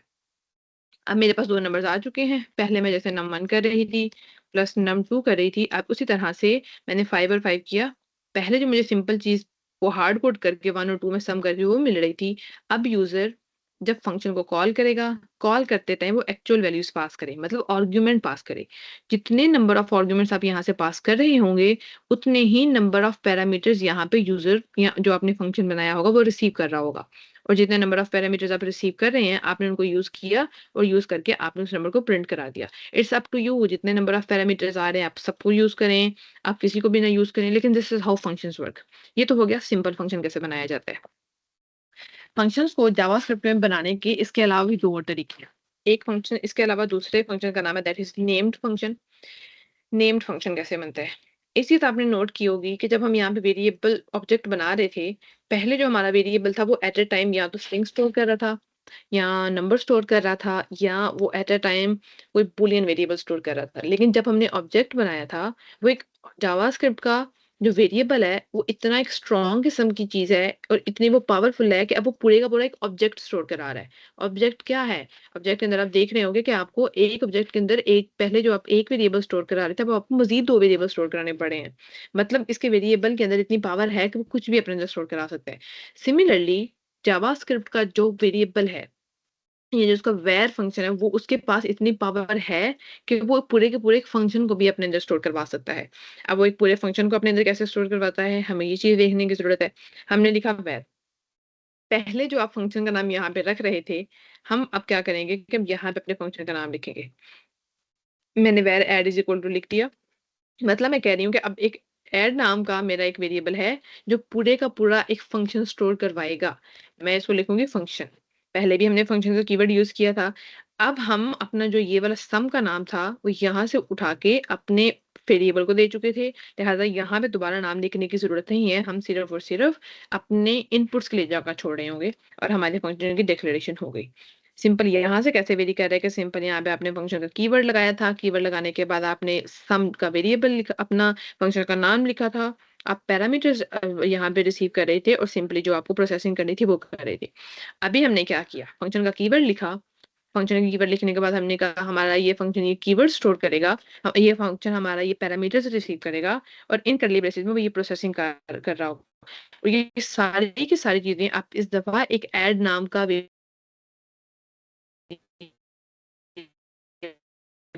होगा, आप उसमें स्टोर करवा देंगे। अब हमें दोबारा से कुछ प्रोसेसिंग करनी है, हम नम1 और नम2 स्टोर कराएँगे, डॉट लॉग सम करेंगे। इसको कॉल करने का या इसको अनलॉक करने के लिए स्टार्ट किए और मुझे यहाँ पे कॉल किया था 4 मिल जाएगा। दूसरा तरीका ये हो गया, हम ES6 से जिसकी बात कर रहे थे, जैसे मैंने डिस्ट्रक्चरिंग की बात की, उसी तरह से कि हम अपने कोड को मिनिमाइज़ कर रहे थे डिस्ट्रक्चरिंग करके। बार-बार एक ही चीज़ ज़्यादा बड़ी चीज़ें लिखने के बजाय थोड़ी चीज़ें लिख के ज़्यादा काम करना चाह रहे थे। बिल्कुल इसी तरह हम नहीं चाहते कि हम फंक्शन कीवर्ड यूज़ कर रहे हों, हम इतने ज़्यादा वेरिएबल्स और इतने ज़्यादा नाम लिख रहे हों और इतना सा फंक्शन हम लोग काम कर रहे हों। इस चीज़ से बचने के लिए जावास्क्रिप्ट की जो मॉडर्न फीचर्स हैं, उसमें हमें एरो फंक्शंस अलाउ हुए हैं। एरो फंक्शंस क्या करते हैं कि हमारे कोड को या हमारे फंक्शंस को लिखने का तरीका उन्होंने मिनिमाइज़ कर दिया। वो कैसे करते हैं? काम उन्होंने भी वही करना है। वेरिएबल एडिशन नाम का हम अब एक फंक्शन बना रहे हैं। यहाँ तक तो काम हमारा इस नेम्ड फंक्शंस तक सेम था। अभी भी हमने कहा कि हमारा जो एरो फंक्शन है वो एक वेरिएबल ही अपने अंदर स्टोर कराएगा। पहले जो आप फंक्शन का कीवर्ड यूज़ कर रहे थे, अब हम वो नहीं कर रहे। अब हम सबसे पहले लिखेंगे कि हम कौन से पैरामीटर्स हैं वो रिसीव करना चाह रहे हैं। हमने कहा num1 और num2 के पैरामीटर्स हैं उनको रिसीव करना चाह रहे हैं। फंक्शन के जो कीवर्ड था वो अब कीवर्ड यहाँ पे रिप्लेस हो जाएगा एक एरो के साथ। आपने एरो लिखा, जो पहले आपको ये सारे का सारा फंक्शन इस तरह नज़र आ रहा था, अब वो आपको आपका फंक्शन इस तरह से नज़र आना स्टार्ट हो जाएगा। सिंपली आपने num1 num2 करना है, कंसोल डॉट लॉग करें num1 प्लस num2। इसको कॉल करने का वही तरीका है जो हम पहले बाकी फंक्शंस में लगा रहे हैं। एडिशन करना है हमने 4 और 4 को और हमारा आंसर आ जाएगा 8। ये चीज़ आपको नज़र आ रही है। ये हो गया कि हमारे फंक्शंस कैसे काम करें। जिस तरह से डिस्ट्रक्चरिंग जो कॉन्सेप्ट है हमें रिएक्ट में हेल्प कर रहा होगा, उसी तरह से हमारे एरो फंक्शंस हैं जो हमारे रिएक्ट में हमें बहुत ज़्यादा हेल्प कर रहे होते हैं। तो ये जो 2 चीज़ें हैं इनको अपने रिएक्ट तक या बाकी चीज़ों पे भी ज़्यादा काम करना है और इन चीज़ों पे भी हमने ज़्यादा फ़ोकस कर रहे होना है, क्योंकि ये वो चीज़ें जो बाकी हमारे रिएक्ट में भी हमें हेल्प कर रही होंगी। ये चीज़ें तो हमने देख ली कि हम फंक्शंस कैसे बनाते हैं, फंक्शंस पे काम कैसे करना है। फंक्शंस के बाद हमारा जो नेक्स्ट टॉपिक है, ऑब्जेक्ट्स भी देख लिए, फंक्शंस भी देख लिए। एक चीज़ अब हमारी रहती है, दैट इज़ डॉम। डॉम को समझना है, डॉम होता क्या है, क्या काम कैसे करता है, इस चीज़ को पहली बात है, DOM is document object model. ये क्या करता है? हमने देखा था कि जावास्क्रिप्ट के अंदर जो हमारी फंक्शन हम क्रिएट कर रहे थे, या जावास्क्रिप्ट के अंदर हम जावास्क्रिप्ट वेब पेजेस के अंदर हम कुछ एचटीएमएल ऐड कर रहे थे। हम बाज़ औक़ात क्या चाह रहे होते हैं कि वेबसाइट के ऊपर हमारा कंटेंट पड़ा हुआ है। हम अभी तक जो जावास्क्रिप्ट मैंने आपको सिखाई वो सिर्फ़ बेसिक चीज़ें हैं कि हमने जावास्क्रिप्ट को यूज़ करना है, या जावास्क्रिप्ट के अंदर इंटरैक्टिविटी ऐड करने वाली साइड पे भी हम नहीं गए। अभी हमने चीज़ें सीखी हैं कि जावा किन चीज़ों को यूज़ करके इंटरैक्टिविटी ऐड कर रहे होंगे। तो अब बात आती है कि एक्चुअल हमने डॉम मैनिपुलेशन करनी कैसे है? डॉम है क्या? डॉम है आपका डॉक्यूमेंट ऑब्जेक्ट मॉडल। मेरा इस बात से क्या मतलब है? आपने अपने वेब पेज के ऊपर एचटीएमएल डाली हुई है, आपके पास हेडिंग्स हैं, टेक्स्ट है, कंटेंट है। आप चाहते हैं आपके पास कोई ऐसा तरीका हो कि आप जावास्क्रिप्ट को यूज़ करके जो आपने अपने वेब पेज पे एचटीएमएल डाली हुई है, जावास्क्रिप्ट की मदद से आप उसमें कोई चेंजेस कर रहे हो। मतलब मैंने जावास्क्रिप्ट के ऊपर अपने वेब पेज पे H1 डाला हुआ है। अब मैं चाहती हूँ मैं जावास्क्रिप्ट को यूज़ करूँ और जो H1 का कलर पहले मेरा ब्लैक था, with the help of JavaScript उसी वेब पेज के ऊपर अब वो मेरा कलर रेड हो जाए। अब ये चीज़ मैं कैसे करूँगी? इस चीज़ में मुझे हेल्प कर रहा होगा डॉम। मैंने अपना एक बटन था, मैंने उस बटन को क्लिक करने के बाद मैं चाह रही थी कि मेरा एक विंडो शो हो और वो मेरे उसी वेब पेज के ऊपर शो हो। ये मैं कैसे करूँगी? With the help of DOM. मेरे एक जो H1 हेडिंग है, उसके अंदर मेरा टेक्स्ट लिखा हुआ है, लेट्स से बूट कैंप लिखा हुआ है। मैं चाहती हूँ कि बूट कैंप हेडिंग के बजाय जब यूज़र इस पेज को खोले तो बूट कैंप चेंज होके फ़ौरन से हेलो वर्ल्ड में चला जाए। अब ये सारी की सारी चीज़ें जो मैंने एचटीएमएल के अंदर खुद कोड करके लिखी हुई थी, मैं चाहती हूँ कि यूज़र जब इसके साथ इंटरैक्ट करना चाह रहा हो, यूज़र जो ऐड करना चाह रहा हो, वो उसी वेब पेज के ऊपर उसी टाइम पे ऐड हो रहा हो। तो इन सारी चीज़ों को करने के लिए हमें डॉम हेल्प करेगा। अब डॉम हेल्प कैसे करेगा? सबसे पहली बात ये है कि डॉम के अंदर जो चीज़ें हैं, उनके लिए हमें सबसे पहले तो एक चीज़ होती है कि डॉम हमारे वेब पेज को या हमारे एचटीएमएल स्ट्रक्चर को ट्रीट कैसे करता है। हमने अभी तक ये देखा कि हमारा जो डॉम है, उसके लिए सबसे हमने एचटीएमएल के बॉयलरप्लेट कोड की हमें अब तक सबको समझ आ रही है। जब हम डॉम की बात करते हैं, तो डॉम के अंदर जो सबसे टॉप पे हमारी एक चीज़ पड़ी होती है, that is basically document. Document आप समझ लें हमारा एक ऑब्जेक्ट है, ये हमारा एक पेरेंट है जिसके अंदर हमारा सारे का सारा एचटीएमएल कंटेंट पड़ा होता है।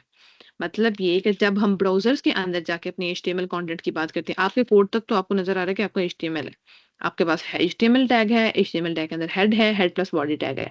लेकिन जब यही कोड जाके आपके ब्राउज़र्स पे ट्रीट हो रहा होता है, वहाँ ब्राउज़र्स के ऊपर जो सबसे टॉप पे जो आपका रूट एलिमेंट होता है, जो आपका पेरेंट एलिमेंट होता है, जो एचटीएमएल से भी ऊपर है, that is basically document. Document के बगैर आप अगर जो मैंने आपको मिसालें दी कि हम H1 का कंटेंट चेंज कर देंगे, ये कर देंगे, वो कर देंगे, ये सारी चीज़ें आप तब तक नहीं कर सकते जब तक आप इस डॉक्यूमेंट को एक्सेस ना करें। अब इस डॉक्यूमेंट की हायरार्की होती है। इस डॉक्यूमेंट ने क्या किया होता है कि सबसे टॉप पे ये पड़ा है।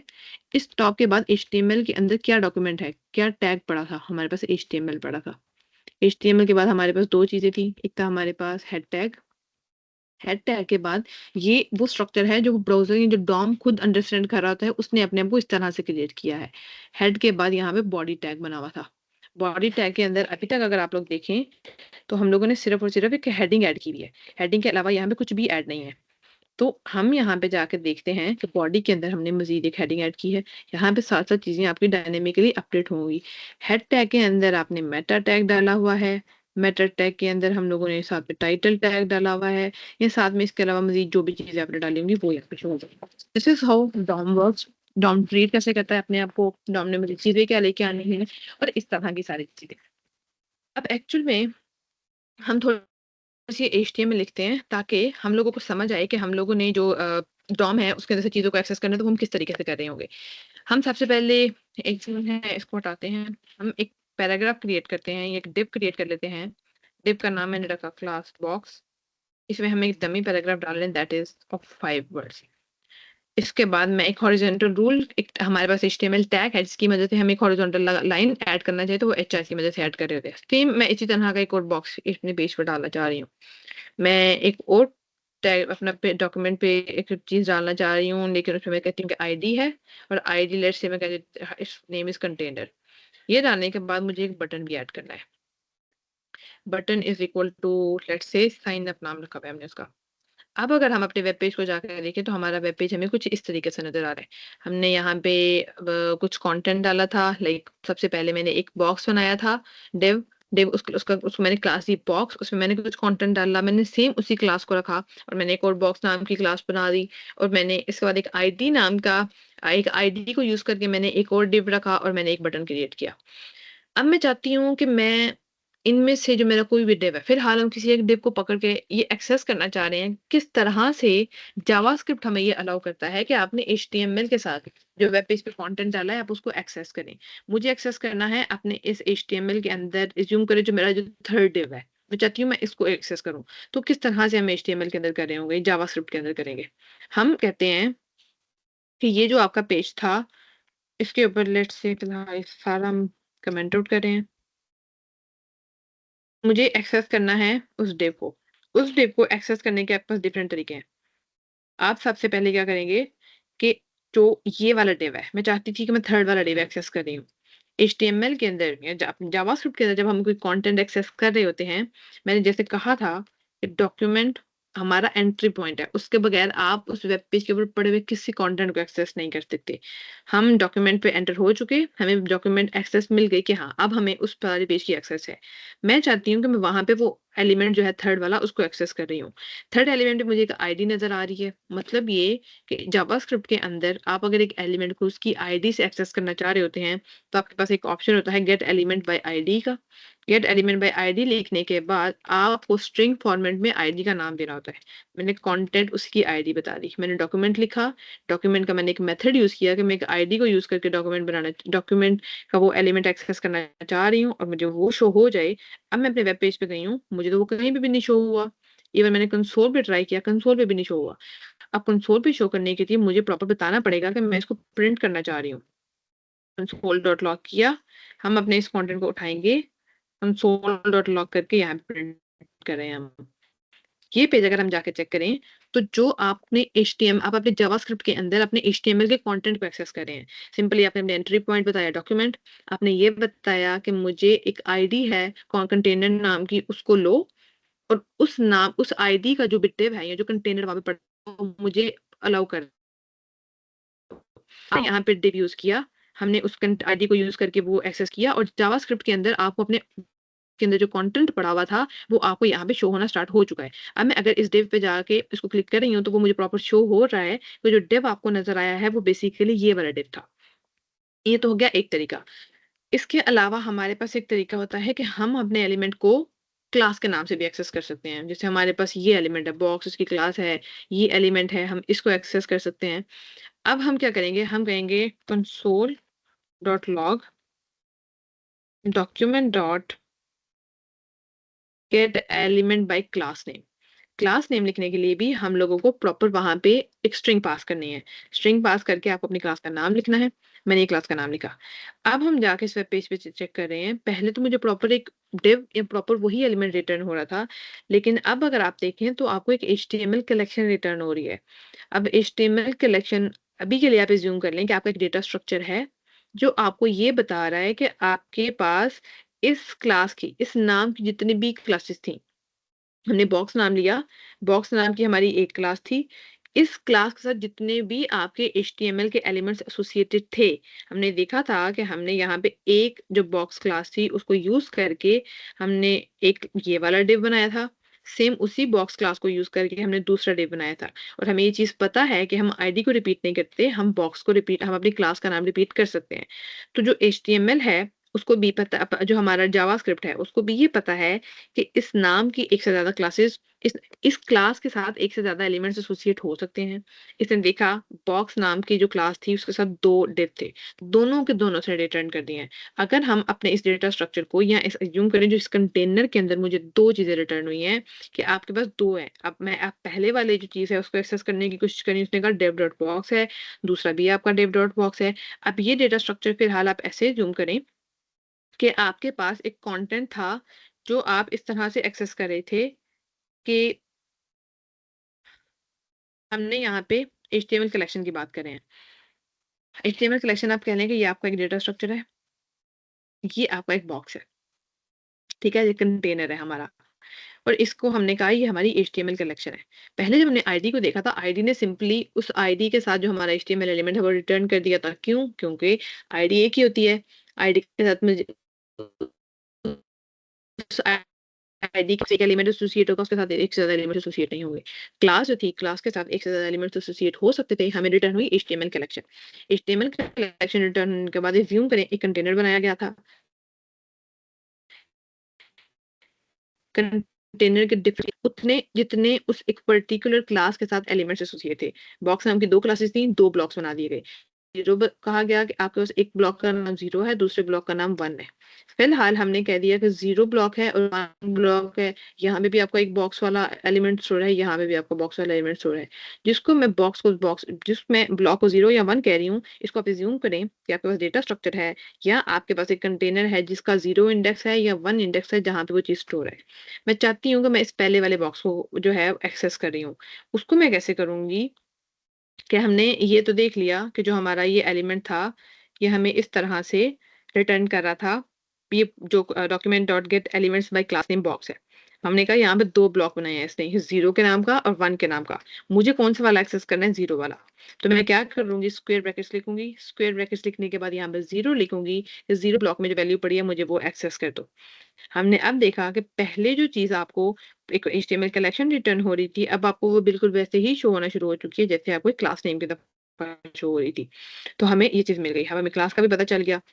इसके बाद इन 2 ऑप्शंस के अलावा हमारे पास एक ऑप्शन होता है, आप गेट एलिमेंट बाय आईडी कर लें, इसके अलावा आप gate element by class name कर लें, ये भी आपका ऑप्शन हो गया।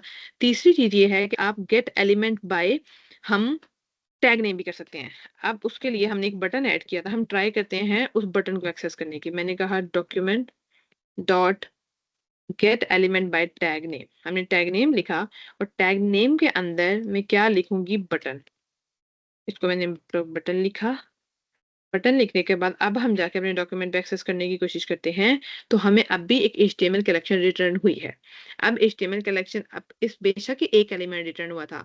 एचटीएमएल कलेक्शन जब वो क्लास नेम हमें रिटर्न करते हैं या वो हमें टैग नेम रिटर्न करते हैं, क्योंकि ये एक ऐसी चीज़ है, क्लासेस या टैग्स जो सेम चीज़ एक से ज़्यादा एलिमेंट्स रख सकते हैं, तो तब हमें वो पूरी की पूरी एक कलेक्शन रिटर्न करते हैं। बेशक उस कलेक्शन में 1 एलिमेंट पड़ा हो, बेशक 2 पड़े हों।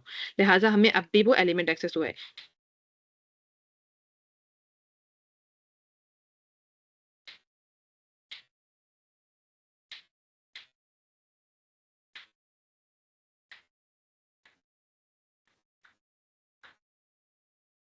हमने अब लेकिन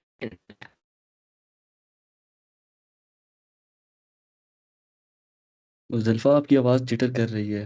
काइंडली थोड़ा-सा पीछे से रिपीट वापस स्टार्ट कीजिएगा।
आप सबको मेरी आवाज़ आ रही है?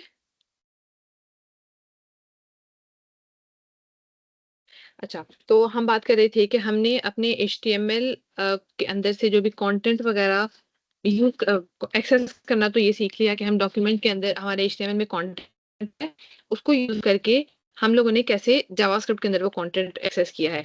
हमारे एचटीएमएल के अंदर डिव्स थे, आईडीज़ और क्लासेस यूज़ करके या टैग्स यूज़ करके हमारे अब जावास्क्रिप्ट के अंदर वो चीज़ें हमें प्रॉपर एक्सेस हो रही हैं।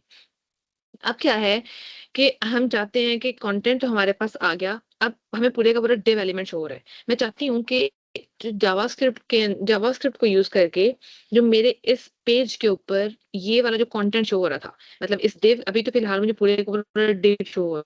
मैं सिर्फ़ और सिर्फ़ अपने इस पैराग्राफ के अंदर का जो कंटेंट था, ये जो डिव के अंदर का कंटेंट था, उसको एक्सेस करना चाह रही हूँ। तो उसके लिए मुझे क्या करना पड़ेगा कि मैं लिखूँगी console.log।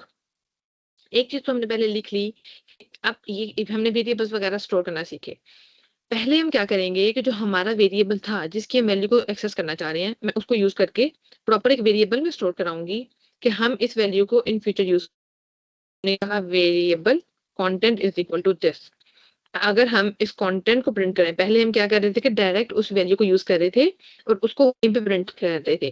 हमने ये बात की कि जो जावास्क्रिप्ट के अंदर हमारे वेरिएबल्स हैं, उनमें इतनी पावर होती है कि वो पूरा का पूरा ऑब्जेक्ट स्टोर करा सकते हैं, वो इतने ज़्यादा नंबर ऑफ वेरिएबल्स स्टोर करा सकते हैं। बिल्कुल उसी तरह जो जावास्क्रिप्ट का वेरिएबल है, वो अपने वेब पेज के अंदर से उठा जो हम कंटेंट एक्सेस करते हैं, वो उसको भी स्टोर कर सकता है। अगर हम सिंपली इसको जाके एक्सेस करें, जो हमारा पहले इफ़ेक्ट था कि हम डायरेक्ट उसको प्रिंट कर रहे थे, अभी मैंने उसको एक वेरिएबल में स्टोर करवाया, वेरिएबल में स्टोर करवाने के बाद मुझे वो अब प्रॉपरली उसको मैंने वेरिएबल को प्रिंट किया तो मुझे सेम वही इफ़ेक्ट नज़र आ रहा है। अब मैं चाहती हूँ कि जो मेरा ये वेरिएबल था, पूरे का पूरा मुझे ये शो होने की बजाय कि हाँ, ये आईडी कौन-सी थी जिसको मैं यूज़ कर रही हूँ या ये जो टैग है इसको यूज़ कर रही हूँ, इसकी बजाय सिर्फ़ उसके अंदर का कंटेंट शो हो। तो हम क्या करेंगे कंटेंट डॉट हम शो करना चाह रहे हैं कि हमें इसके अंदर का इनर टेक्स्ट शो कर दो। मैंने इनर टेक्स्ट शो कर दिया।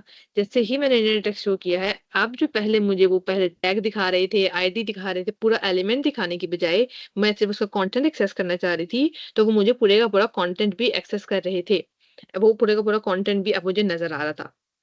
अब हम एक स्लाइड चेंज करते हैं कि जो हमारा ये कंटेंट था लेट्स से अ, हमारा ये आईडी वाला एलिमेंट था, मैंने इसके ऊपर एक बी टैग लगाया। बी टैग लगाने के बाद मैंने इस कंटेंट को इस बी टैग में रैप किया।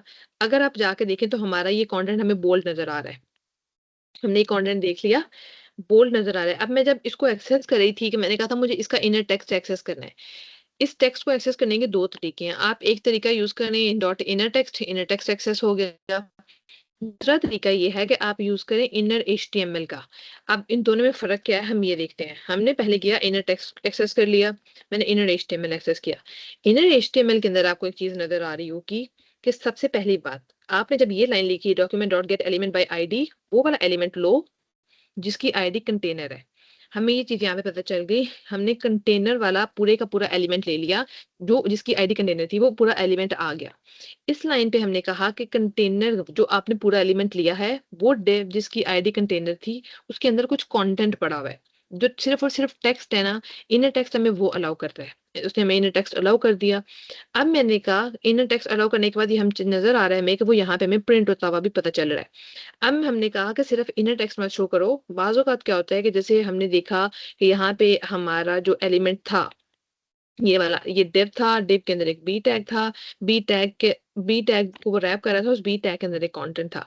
तो हम जब ये चाहें कि जिस एलिमेंट को हम पूरा एक्सेस करें, उसके अंदर के जितना भी कंटेंट है वो अलोंग विद टैग्स हमें शो होना शुरू हो जाए, तो तब हमें क्या करना पड़ता है गेट एलिमेंट बाय आईडी हमने कर लिया, वो सारी चीज़ें करने के बाद हमें बताना पड़ता है कि आप हमें उसका इनर एचटीएमएल शो करें। हमने इनर एचटीएमएल एक्सेस किया, तो उस डिव के अंदर अगर आप इसका स्ट्रक्चर चेक करें, तो ये वाला जो हमारा लास्ट वाला आईडी थी, इस आईडी के अंदर ये पूरे का पूरा बी टैग था। हमें अब इनर एचटीएमएल की वज़ह से ये पूरा बी टैग मिल रहा है और इनर टेक्स्ट की वज़ह से इस बी टैग के अंदर भी जो हमारा टेक्स्ट था, वो हमें एक्सेस हुआ था।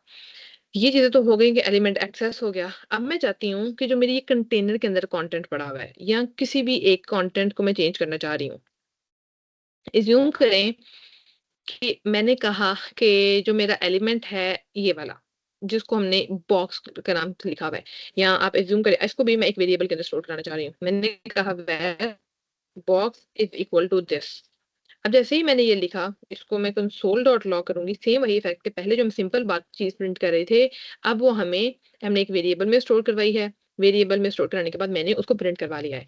मैं चाहती हूँ कि इसके अंदर जो मैंने डमी टेक्स्ट डाला है, मैं इसको डमी टेक्स्ट में मत डालूं, बल्कि मैं क्या करूं कि मैं इसके जो फिलहाल कंटेंट है वो चेंज करके मैं ये कह दूं कि इसका जो इनर टेक्स्ट है वो अब हम कहते हैं बूट कैंप। मैंने बूट कैंप लिखा। अब हम अपने वेब पेज पे जाएंगे। वेब पेज के ऊपर जैसे ही हमने अपना वो कंटेंट चेंज किया, पहले जो हमें यहाँ पे इस लाइन से पहले तक यहाँ पे प्रॉपर जो डमी टेक्स्ट हमने डाला था वो शो हो रहा था। मैंने कहा कि ये एक एलिमेंट है, इसकी क्लास ये है। उसने सबसे पहले इस लाइन के जरिए से वो क्लास एक्सेस कर ली। उस क्लास एक्सेस करने के बाद उसने देखा कि इस तरह के दो एलिमेंट थे। मैंने उसे बताया कि दो की बजाय जो पहले नंबर पे एलिमेंट पड़ा है आप उसको एक्सेस कर लें। पहले नंबर पे एलिमेंट एक्सेस होने के बाद उसने उसको प्रिंट किया। प्रिंट करने के बाद मुज़ल्फ़ा, मैंने कहा कि जी, जी। आपके स्क्रीन के इश्यूज़ जा रहे हैं, लाइक वो सिंक नहीं है, काफ़ी ज़्यादा बच्चों को इश्यू आ रहा है इससे। मुझे बस 1 मिनट दें, मैं चेक करके बताती हूँ। जी, जी, प्लीज़, थैंक यू।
अभी मुझे बताएंगे कि मेरी आवाज ठीक आ रही है कि नहीं? जी, जी, मुज़ल्फ़ा अब आ रही है। वो बेसिकली स्क्रीन उस सिंक का इश्यू था कि लाइक आपकी आवाज़ आगे थी और स्क्रीन पीछे थी। अभी आपको वीएस कोड प्रॉपर शो हो रहा है? जी, जी, अभी अभी प्रॉपर शो हो रहा है। ठीक है।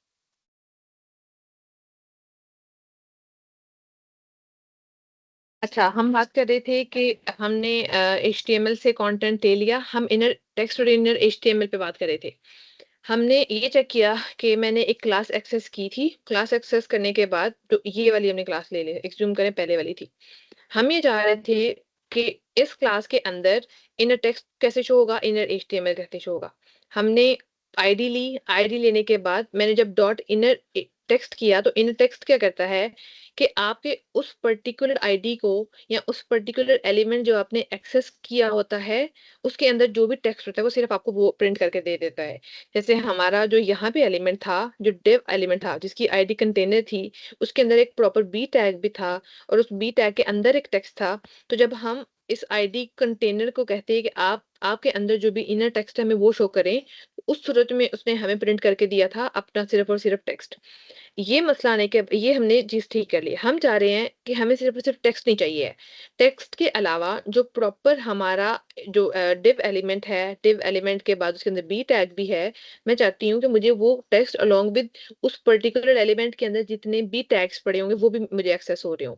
तो उस केस में क्या करना पड़ता है कि मैंने लिखा था डॉक्यूमेंट डॉट जो मैंने प्रॉपर कंटेनर नाम का एक एलिमेंट एक्सेस किया, उसको मैंने कहा आप अपना इंडेंट एचटीएमएल प्रिंट करें। तो इस केस में क्या हुआ कि हमें कंसोल पे वो बी टैग एक्सेस हुआ, बी टैग एक्सेस होने के बाद उसके अंदर का टेक्स्ट हुआ और कंप्लीट जो हम इन्फॉर्मेशन जिस तरह की चाहते थे वो शो हो गई। ये तो हो गया एलिमेंट्स को एक्सेस करने की बात। अब मैं चाहती हूँ कि मैं जावास्क्रिप्ट को यूज़ करके इनमें से कोई एक पर्टिकुलर चीज़ है उसको चेंज करना चाह रही हूँ। अज़्यूम कर लें यही मेरे पास बटन है।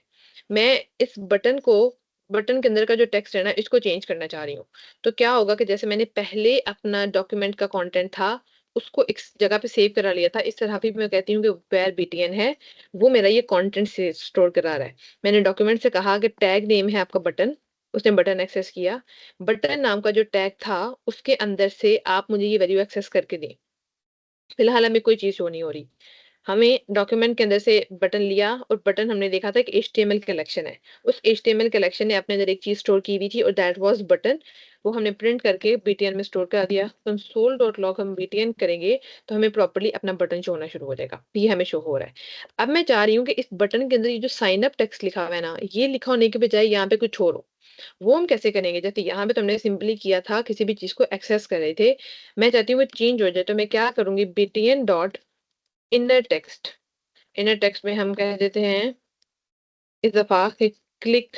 हम लोगों को एक टेक्स्ट ऐड करना है तो हम इसको स्ट्रिंग के फॉर्म में ऐड कर रहे होंगे क्लिक मी। अब जाकर हम इस बटन को देखें तो पहले जो आपको साइन अप का बटन शो हो रहा था, अब उसके अंदर रियल टाइम पे आपको वो कंटेंट चेंज होके अब वहाँ पे आपको प्रॉपर एक टेक्स्ट जो हम जो टेक्स्ट चाह रहे थे साइन अप की बजाय वहाँ पे वो क्लिक में टेक्स्ट शो होना शुरू हो गया। ये तो हो गया कि एचटीएमएल के अंदर कंटेंट था उसको एक्सेस कैसे किया आपने? उस कंटेंट के अंदर मज़ीद आपको टेक्स्ट देखना था या एचटीएमएल देखनी थी उसको आप कैसे एक्सेस करेंगे? इसके बाद ये कि आपने वो कंटेंट एक्सेस करने के बाद उसको अपडेट करना है, अपडेट कैसे करेंगे? अब बाज़ औक़ात क्या होता है कि हमें रियल टाइम पे ये सारे काम करने के अलावा कोई स्टाइलिंग भी अप्लाई करनी पड़ती है। हम स्टाइल कैसे अप्लाई करेंगे?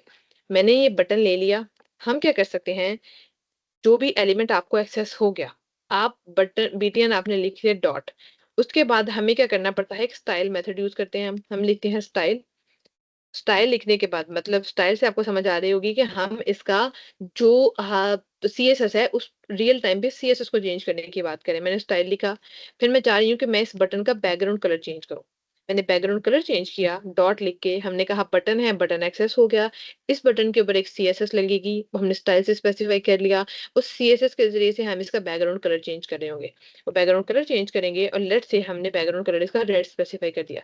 अब अगर हम जाके अपने बटन को देखें, तो जो पहले हमारा बटन बिल्कुल सिंपल था, हमने जावास्क्रिप्ट की मदद से इस बटन को एक्सेस किया। एक्सेस करने के बाद हमने इसका कंटेंट भी चेंज कर दिया। हमारे जावास्क्रिप्ट ने वो कंटेंट चेंज किया है और वो हमें अपने वेब पेज पे शो हो रहा है। और वो चेंज होने के बाद हम लोगों को प्रॉपर जब हम उसके ऊपर मज़ीद स्टाइल ऐड करना चाह रहे हैं, तो हमारा स्टाइल भी प्रॉपर उसने चेंज कर दिया है। ये 2-3 चीज़ें हो गई कि हम डॉम में कैसे एक्सेस करें, कैसे चेंज करें। बाज़ औक़ात क्या होता है कि हमें अपने एचटीएमएल के ऊपर खुद से नया कंटेंट ऐड करना पड़ता है। अभी तक आपने कंटेंट अपडेट किया है, कंटेंट एक्सेस किया है। आप कंटेंट को ऐड भी कर सकते हैं। उसके लिए हमें क्या करना पड़ता है कि हम लेट्स से मैं एक पैराग्राफ ऐड करना चाहती हूँ, तो मैं कह दूँगी कि मैं p नाम का वेरिएबल क्रिएट कर रही हूँ, let p is equal to this. हम क्या करेंगे डॉक्यूमेंट को हम बता रहे हैं कि हम आपके अंदर एक एलिमेंट क्रिएट करना चाह रहे हैं। उसके लिए हम एक मेथड यूज़ करते हैं that is basically create element. मैंने एलिमेंट क्रिएट किया। एलिमेंट क्रिएट करने के बाद मुझे इसको प्रॉपर बताना पड़ता है आप कौन-सा एलिमेंट क्रिएट करना चाहते हैं। ऑब्वियसली हम टैग्स ही डाल सकते हैं वहाँ पे। तो मैंने कहा कि मैं एक पैराग्राफ ऐड करना चाह रही हूँ। पैराग्राफ ऐड करने के लिए मैं p टैग डालूँगी। अभी वेब पेज पे जाकर देखिए कुछ भी हमें शो नहीं हुआ। हमें शो इसलिए नहीं हुआ कि हमें जाके उसको प्रॉपर बताना पड़ेगा कि आपका जो वेब पेज है, आपने उसके ऊपर p टैग कहाँ पे जाके अटैच करना है। p टैग अगर अटैच करना भी है तो उस p टैग के अंदर लिखना क्या है। यहाँ पे हमने btn.inner टेक्स्ट से सीखा था कि हम एक पर्टिकुलर एलिमेंट का कंटेंट अंदर डिसाइड कर सकते हैं। मैंने p टैग लिखा, मैं कहूँगी p dot inner text is equal to कोई भी हम सिर्फ़ और सिर्फ़ बूटकैम्प लिख देते हैं फिलहाल। अभी मैंने जाकर देखा, फिर भी कोई चेंज नज़र नहीं आया। हमें क्या करना पड़ेगा, p डॉट इन इंडेक्स मैंने लिख दिया। मैं चाहती हूँ कि जो मेरा ये लास्ट वाला एलिमेंट था, ये आपको div जो शो हो रहा था, इस div के साथ हम प्रॉपर इसी div के साथ या किसी और एलिमेंट के साथ इसको एक्सेस कर दें। एज़्यूम करें हम इसी div के साथ ऐड करना चाह रहे हैं। हमने पहले ही एक कंटेनर नाम का वेरिएबल यूज़ करके इसको स्टोर करवाया हुआ है। मैंने क्या किया, मैंने कहा डॉट कंटेनर हमारे जो डॉक्यूमेंट है उसके ऊपर एक एलिमेंट पड़ा है, आप उसको यूज़ करें और उसके अंदर आप अपेंड कर दें। मैंने अपेंड किया, अपेंड करने के बाद आप किस चीज़ को अपेंड करना चाह रहे हैं? मैंने कहा था मुझे p को अपेंड करना है। p अपेंड करेंगे, अपने पेज पे जाके चेक करेंगे और हमें अपने पेज के ऊपर बूटकैम्प पैराग्राफ शो होना स्टार्ट हो चुका है। एलिमेंट्स पे जाके चेक करेंगे, कंटेनर आपका पैराग्राफ था, कंटेनर आपकी एक आईडी थी, ठीक है? उसको आपने div पे लगाया हुआ था। उस div के अंदर हमने बी टैग खुद से लिखा था, लेकिन ये बूटकैम्प वाला जो था, ये हमने खुद ऐड किया। ये हमारा पहले से उस पेज के ऊपर ऐड नहीं था। अब जाके अगर आप इस एलिमेंट के अंदर एचटीएमएल पे देखें, तो यहाँ पे कहीं पे भी हमें इस एलिमेंट के अंदर div जो है, जो आईडी कंटेनर के साथ है, वहाँ पे कोई भी हमें नज़र नहीं आ रहा कि हम लोगों ने कोई यहाँ पे मज़ीद एक पैराग्राफ ऐड किया है। वो चीज़ हमारी ऐड हुई है with the help of JavaScript, और जब जावास्क्रिप्ट के साथ वो ऐड हुई है, तो वो हमें रियल टाइम पे यहाँ पे ऐड होती हुई नज़र आ रही है। अब इसके अलावा मज़ीद हम इसमें चीज़ें देख सकते हैं कि एलिमेंट ऐड करना है।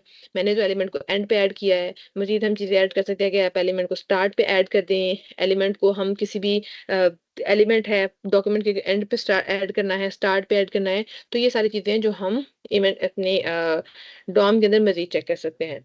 हम जो आज का जावास्क्रिप्ट का लेक्चर है, इसी के अंदर मेन यही टॉपिक्स है जो हम लोगों ने कवर करने थे। मज़ीद जो जावास्क्रिप्ट के अंदर इस चीज़ के बारे में काम किया जा सकता है, वो बेसिकली है इवेंट लिस्टनर्स। लेकिन आज के टॉपिक में हम इवेंट लिस्टनर्स पे काम नहीं कर रहे होंगे। वो फ़िलहाल आप एज़ अ असाइनमेंट काम करें, लेकिन असाइनमेंट की सबमिशन मैं नहीं दूँगी, क्योंकि वो सिर्फ़ आपकी प्रैक्टिस के लिए है। जो आपके सबमिटेड असाइनमेंट्स होंगी, वो आप लोगों की कल या परसों से हम स्टार्ट कराएँगे। जब हमारे जावास्क्रिप्ट कंप्लीट कर लेंगे, उसके बाद हम आपको एक बेसिक सा प्रोजेक्ट असाइन करेंगे, ताकि आप अपने एचटीएमएल, सीएसएस और जीएस को यूज़ करके एक प्रोजेक्ट कंप्लीट करें। फिलहाल के लिए आप आज के लेक्चर में ये चीज़ें जो आपने की हैं, इनको प्रैक्टिस करें। इनको प्रैक्टिस करने के बाद जो लास्ट में मैंने आपको एक आपकी प्रैक्टिस के लिए असाइनमेंट दिया, वो आपने इवेंट लिस्टर्स पे काम करना है। आप उस पे काम करें। जब आपका ये काम कंप्लीट हो जाएगा, होप्स सो कल के सेशन तक आपकी ये चीज़ें कवर हो जाएँगी। कल के सेशन में जो हमारे जावास्क्रिप्ट के बाकी के टॉपिक्स हैं, वो सिराज आपको कवर करवा देंगे, और उनके सेशन कंप्लीट होने के बाद हम आपको अपने एक बेसिक सब प्रोजेक्ट नंबर 1 की तरफ लेके चलेंगे, जो आपने एचटीएमएल सीएसएस जीएस के साथ करना होगा। सो आज के लेक्चर के लिए मेरी तरफ से यही था। Thank you so much.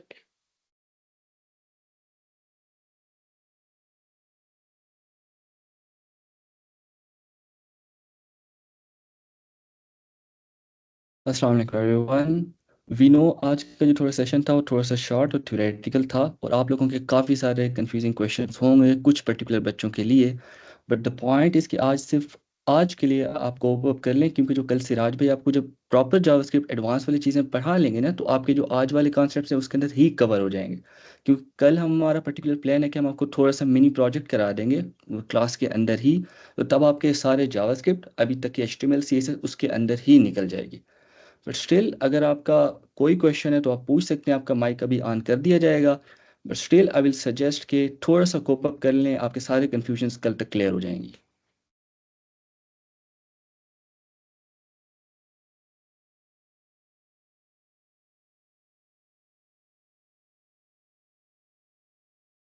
Abuzar भाई सबका माइक ऑन कर दीजिएगा, आज ऑप्शन नहीं हो रहा।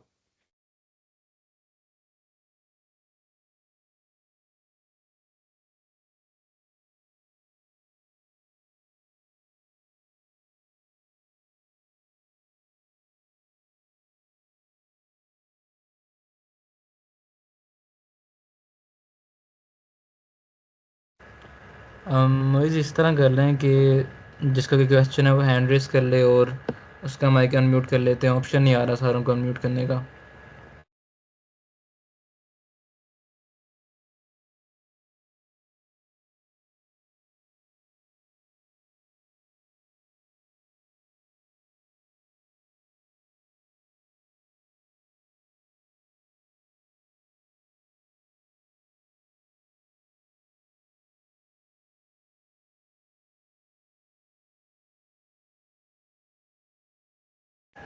जिस किसी का क्वेश्चन है वो माइक अनम्यूट करके क्वेश्चन पूछ ले बारी बारी। जी अस्सलाम वालेकुम सर। सर वो हम हॉस्टल में असल में सर वो इंटरनेट का इशू आ रहा था, तो मेरे एक दोस्त का जो है ना सर वो चार्ज खत्म हो गया ना, तो सर वो दोबारा ज्वाइन करना चाहता था, तो मसला ये आ रहा था कि सर वो ज्वाइन नहीं हो रहा था। तो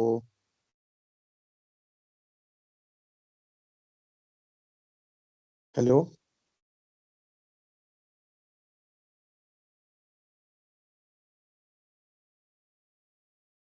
अलग आवाज में जोड़ी ना हो रही यार, माँ खुद तुम रपट पड़ोगे उर्दू। अहमद जमाल ठीक है, हम देख लेते हैं। आप उसका नाम वगैरह बता दीजिए, मैसेज भी हम देख लेते हैं उसे। जी वो उसका नाम सर अनस रियाज है सर। उसमें लैपटॉप में चार्ज खत्म हो गया, दोबारा ज्वाइन करना चाहता था, तो मगर उधर मतलब ये आ रहा था कि आप ज्वाइन नहीं कर सकते। जी ठीक है, कोई मसला नहीं, हम देख लेते हैं। Okay sir, thank you. Welcome. अस्सलाम वालेकुम मैम। वो स्ट्रक्चरिंग रिपीट कर दें, वो कब और किस टाइम हम यूज़ करते हैं?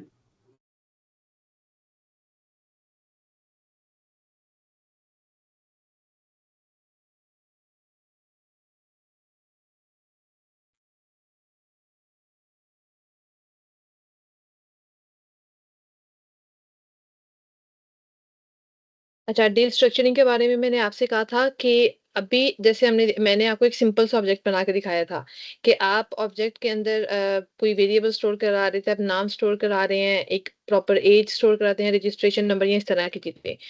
हमें जब ऑब्जेक्ट के अंदर से कोई भी वैल्यू एक्सेस करनी पड़ती है, तो हम क्या करते हैं, पहले ऑब्जेक्ट का नाम लिखते थे, फिर डॉट लिख के उस सब ऑब्जेक्ट के अंदर का जो डेटा था उसको एक्सेस करते होते थे। तो इस तरह से क्या चीज़ है कि हमें बड़ी ये चीज़ एक मसला क्रिएट कर रही होती है कि हम पहले ऑब्जेक्ट का नाम लिखें, फिर उसके अंदर मज़ीद चीज़ें लिखते हैं। अभी इस एग्ज़ाम्पल से बेशक आपको डिस्ट्रक्शन शायद इतना ज़्यादा क्लियर समझ नहीं आया, लेकिन जब आप रियल टाइम में ऑब्जेक्ट्स बना रहे होते हैं, तो क्या होता है, अभी मैंने आपको एक ऑब्जेक्ट बना के दिखाया। उसी ऑब्जेक्ट के अंदर कभी-कभी ऐसा होता है पूरे का पूरा फंक्शन स्टोर करा रहे होते हैं। उसी ऑब्जेक्ट के अंदर आपको मज़ीद जो है ऑब्जेक्ट्स भी स्टोर करा रहे होते हैं।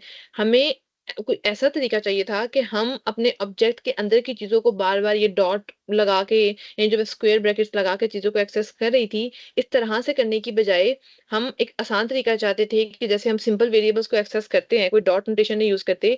बिल्कुल इसी तरह अगर हमें अपने ऑब्जेक्ट्स की चीज़ों को भी एक्सेस करना है, तो हम ऐसा क्या तरीका यूज़ करें कि हम सिर्फ़ ऑब्जेक्ट का नाम ना लिखें, सिर्फ़ ऑब्जेक्ट के अंदर जो वो प्रॉपर्टी थी, लाइक जो नेम था, सिर्फ़ डायरेक्ट उसको एक्सेस करें। उसको अगर हम लोगों ने करना हो, तो तब हम डिस्ट्रक्चरिंग यूज़ कर रहे होते हैं, कि हमें डायरेक्ट वो इतनी ज़्यादा नोटेशंस ना लिखनी पड़ रही हों।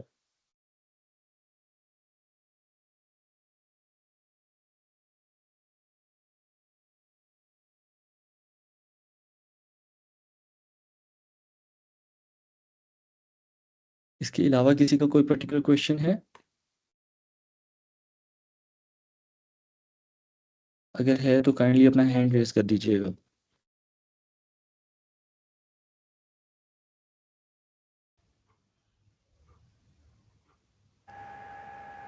माइक साहब सबके आप अनम्यूट कर सकते हैं, अगर किसका कोई क्वेश्चन हो तो वो माइक अनम्यूट करके पूछ ले क्वेश्चन। अस्सलामुअलैकुम। वालेकुम सलाम। ये inner dot H T M L और इसकी समझ नहीं आई, inner dot H T M L और ये जो ऐड करते हैं टैग्स के साथ। जो बेसिकली लिंकिंग हो रही है CSS फाइल की HTML फाइल के अंदर। नहीं नहीं नहीं, वो डॉक्यूमेंट के अंदर जाके inner H T M L क्या करते हैं उसकी बात कर रहा हूँ।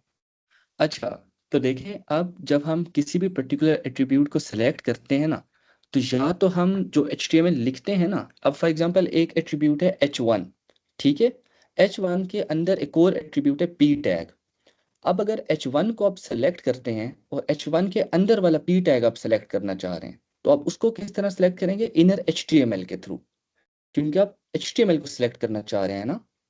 लेकिन अगर आप वो HTML हटा के पूरे का पूरा को टेक्सचुअल डेटा से प्लेस करना चाह रहे हैं, तो फिर आप उसको इनर टेक्स्ट के थ्रू कर देंगे, क्योंकि उसके बाद आपका HTML लगाने की जरूरत ही नहीं है। वो है मतलब एज अ एक्स्ट्रा हो जाएगा, लाइक वो वैलिड सेमेंटिक्स में नहीं आ जाएगा।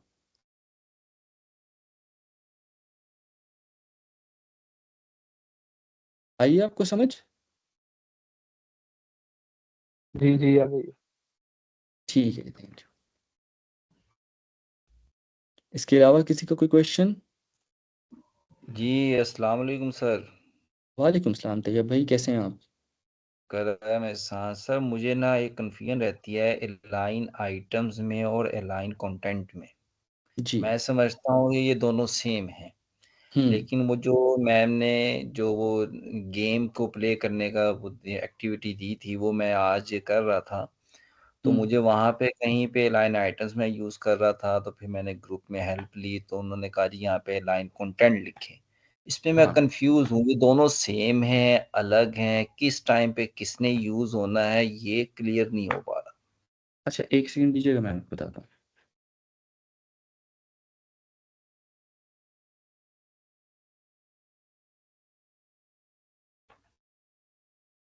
अच्छा, तो देखें बेसिकली फ्लेक्स बॉक्स का आपको अंदाज़ा हो चुका है।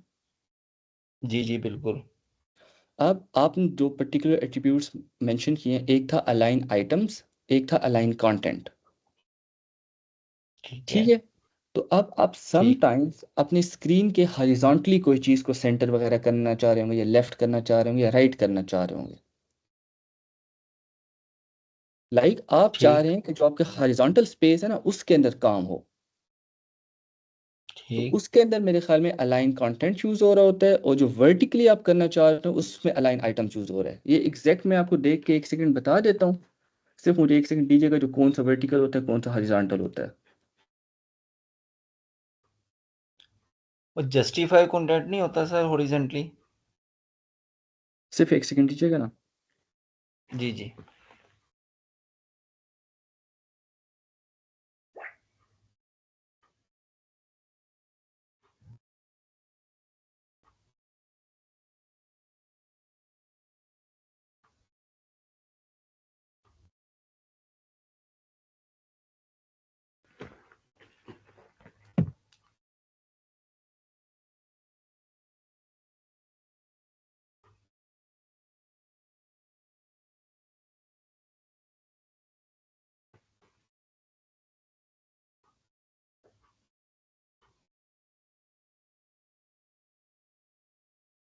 अच्छा, तो बेसिकली अब मैं आई आपको थिंक बताता हूँ। इसमें जो जस्टिफाई कंटेंट है ना, वो आपका चल रहा होता है हॉरिजॉन्टल स्पेस में। जो अलाइन आइटम्स है वो चल रहा होता है आपका वर्टिकल स्पेस में। ठीक। और जो अलाइन कंटेंट है ना, उसका मतलब ये है कि जो उसके अंदर के इनर चाइल्ड्स हैं, लाइक पेरेंट नहीं, पेरेंट के अंदर वाले जो इनर चाइल्ड्स हैं ना, उनको आप बाय डिफॉल्ट पोजीशन करना चाह रहे होते हैं। यानी अलाइन कंटेंट जो है वो कंटेनर पे नहीं है, वो आइटम्स पे है। दोबारा रिपीट कीजिएगा। जो अलाइन कंटेंट है वो आइटम्स पे अप्लाई होता है, कंटेनर पे अप्लाई नहीं होता। हाँ जी, अलाइन आइटम, अलाइन कंटेंट, बिल्कुल। अच्छा, ठीक हो गया। यानी कंटेनर के ऊपर हम जस्टिफाई कंटेंट अप्लाई करते हैं और अलाइन आइटम्स अप्लाई करते हैं। हाँ, मैं फिर भी इसको डबल चेक करके आपको दोबारा टेक्स्ट कर दूंगा। आप काइंडली जी, मुझे एक बहुत दफ़ा शुक्रिया। मैसेज कर दीजिएगा ना, मैं एक दफ़ा इसको दोबारा भी डबल चेक करता हूँ। जी, बहुत शुक्रिया, बहुत शुक्रिया, बहुत शुक्रिया। अच्छा सर, एक और अ, क्वेश्चन था। आप कह रहे थे वीडियो यूट्यूब चैनल पे अपलोड हो जाएगी, कल जो लेक्चर हुआ था ना, जी। वो स्टिल अभी डे 1 की अपलोड है, डे 2 की नहीं है। वो आज किसी ने ग्रुप में पूछा भी था, तो मैंने कहा था आप ऐसा करें चैनल पे जाके देख लें, वहाँ पे वीडियो मिल जाएगी। नहीं नहीं, डे 2 की अभी अपलोड हो गई है, अराउंड आधा घंटा पहले हमने अपलोड कर दी है। आप दोबारा चेक करेंगे, अभी आपको मिल जाएगी। अच्छा, अच्छा, चलें ठीक हो गया। बहुत शुक्रिया, बहुत जी, शुक्रिया। ठीक है। सर मेरे ख्याल से कि जो कंटेनर के लिए हमने कमांड यूज़ की थी वो कमांड कह रही हूँ, मतलब हमने फ्लेक्स डायरेक्शन जो है वो यूज़ किया था उसको जी, अलाइन करने के लिए वर्टिकली या हॉरिजॉन्टली, मेरा ये ख्याल है। तो क्या ये सही है या हमने दूसरी कमांड यूज़ की थी, जस्टिफाई कंटेंट यूज़ किया था हमने? आयशा, मैंने पर्टिकुलरली कल का सेशन तो नहीं ले पाया था मैं, तो मुझे उसका उतना अंदाज़ा नहीं है। लेकिन द पर्टिकुलर थिंग इसके, जब हम डेवलपमेंट कर रहे होते हैं ना, हम इन प्रॉपर्टीज़ को इतना खास याद नहीं रखते। मोस्ट ऑफ द टाइम हम डॉक्यूमेंटेशन साथ साथ खोल के वहीं से पढ़ते हैं और करते रहते हैं। अभी एट द प्रेजेंट मोमेंट मुझे जितना पर्टिकुलरली याद आ रहा था, मैंने उनकी कन्फ्यूजन दूर करने की कोशिश की है।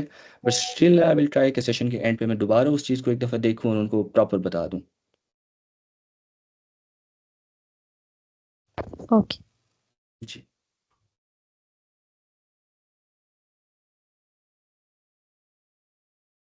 इसके अलावा किसी का कोई क्वेश्चन या सजेशन?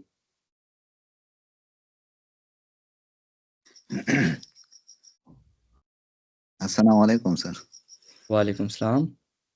सर मैं ये टाइमिंग की जरा बात हो जाए तो बहुत अच्छा होगा। जी जी बोलें। ये हम 9 तक हम तो मस्जिद में तरावी पढ़ते हैं, फिर जब आते हैं तो 9:30 10:15। जी असल में मुबाशिर भाई इशू ये है ना कि हमें चलना पड़ता है मेजॉरिटी के साथ। जब ग्रुप के अंदर पोल हुई थी ना, उसमें मेजॉरिटी का वोट आ रहा था 9 to 11 का, तो हमें पर्टिकुलरली उसके साथ ही रहना पड़ेगा, वरना हमें टाइमिंग चेंज में इशू नहीं है, जो स्टूडेंट्स हैं उनका इशू आ रहा अच्छा जी, थैंक यू।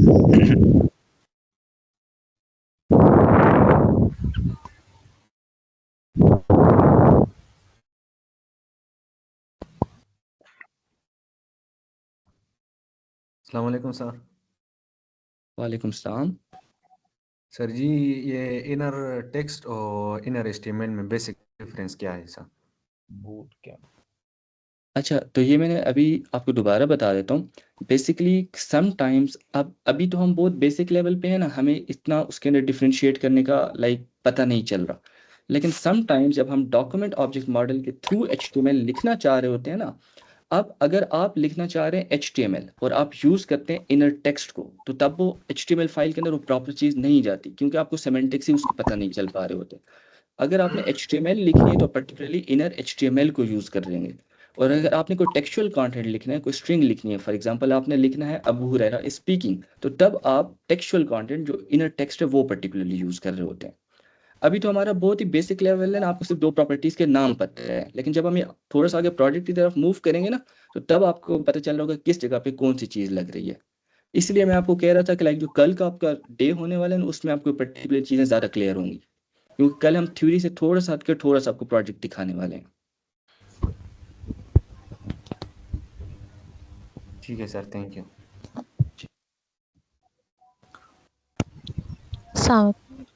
एक और क्वेश्चन मेरे जहन में आ रहा था कि हम लोग जो है वो हमने अभी जो जावा स्क्रिप्ट में एंड में हमने यूज़ किया लाइंस, उसमें हमने कोशिश की कि हम एचटीएमएल के कंटेंट को एक्सेस करें। जी तो एक और चीज़ है कि हमने उसमें कुछ चेंजिंग भी की थी कंटेंट में, जैसे हमने बटन के ऊपर जो रिटन था टेक्स्ट उसको चेंज किया था। तो हमें जावास्क्रिप्ट को यूज़ करके क्यों एचटीएमएल में चेंजिंग करनी है, जब एचटीएमएल ही हमारा कंटेंट क्रिएट करने के लिए है, हमने जावास्क्रिप्ट में सिर्फ उसको फंक्शनल करना है। तो हाँ ठीक है, अब मैं आपको बताता हूँ। आप एक केस इमेजिन करें कि अभी एट द मोमेंट तो आप स्टैटिक कंटेंट सारा लिख रही हैं ना। अब मैं चाहता हूँ कि जब आप एक पर्टिकुलर बटन पे क्लिक करें ना, तो मुझे आप एक लिस्ट ऑफ स्टूडेंट्स दे दें जो जो एक पर्टिकुलर कोर्स में रजिस्टर्ड हैं, सिर्फ नेम्स आ जाएं। अब ये चीज़ डायनामिकली आ रही है ना, स्टैटिक तो नहीं है। स्टैटिक अगर एचटीएमएल में लिखेंगे तभी तो हम स्टैटिकली बता देंगे ना, प्री डिफाइंड स्टार्ट में ही, कि ये पर्टिकुलर 10 बच्चे हैं। लेकिन अगर कोई ऐसे 10 बच्चे हैं जिनका नाम मुझे अभी नहीं पता, वो जावास्क्रिप्ट का लॉजिक चलेगा, कहीं से रिस्पॉन्स आएगा और उसके अंदर वो 10 बच्चे होंगे। अब उसको मैंने एचटीएमएल फाइल के अंदर इंसर्ट करना है, तो वो मुझे डायनामिकली जावास्क्रिप्ट के थ्रू करना पड़ेगा।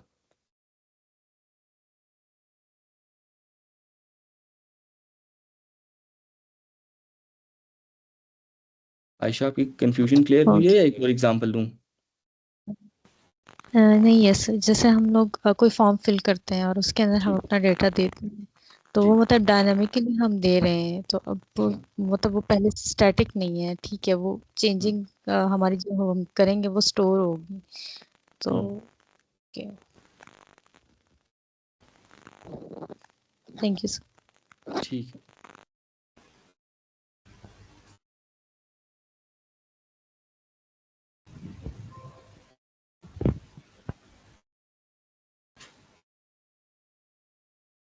इसके अलावा किसी का कोई क्वेश्चन है या सेशन को एंड कर दें? अस्सलाम वालेकुम सर।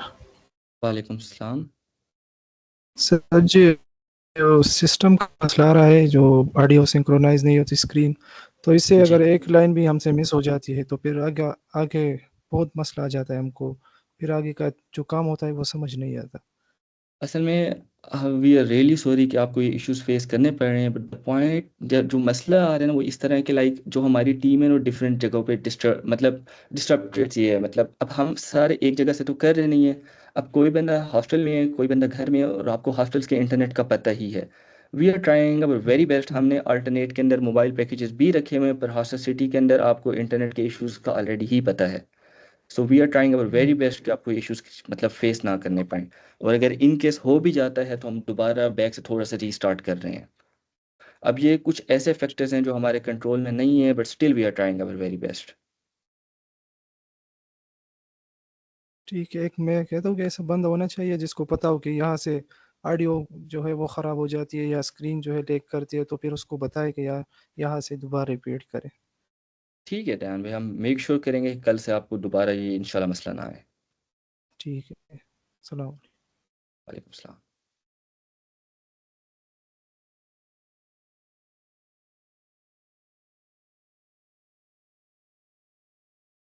और किसी का कोई पर्टिकुलर क्वेश्चन?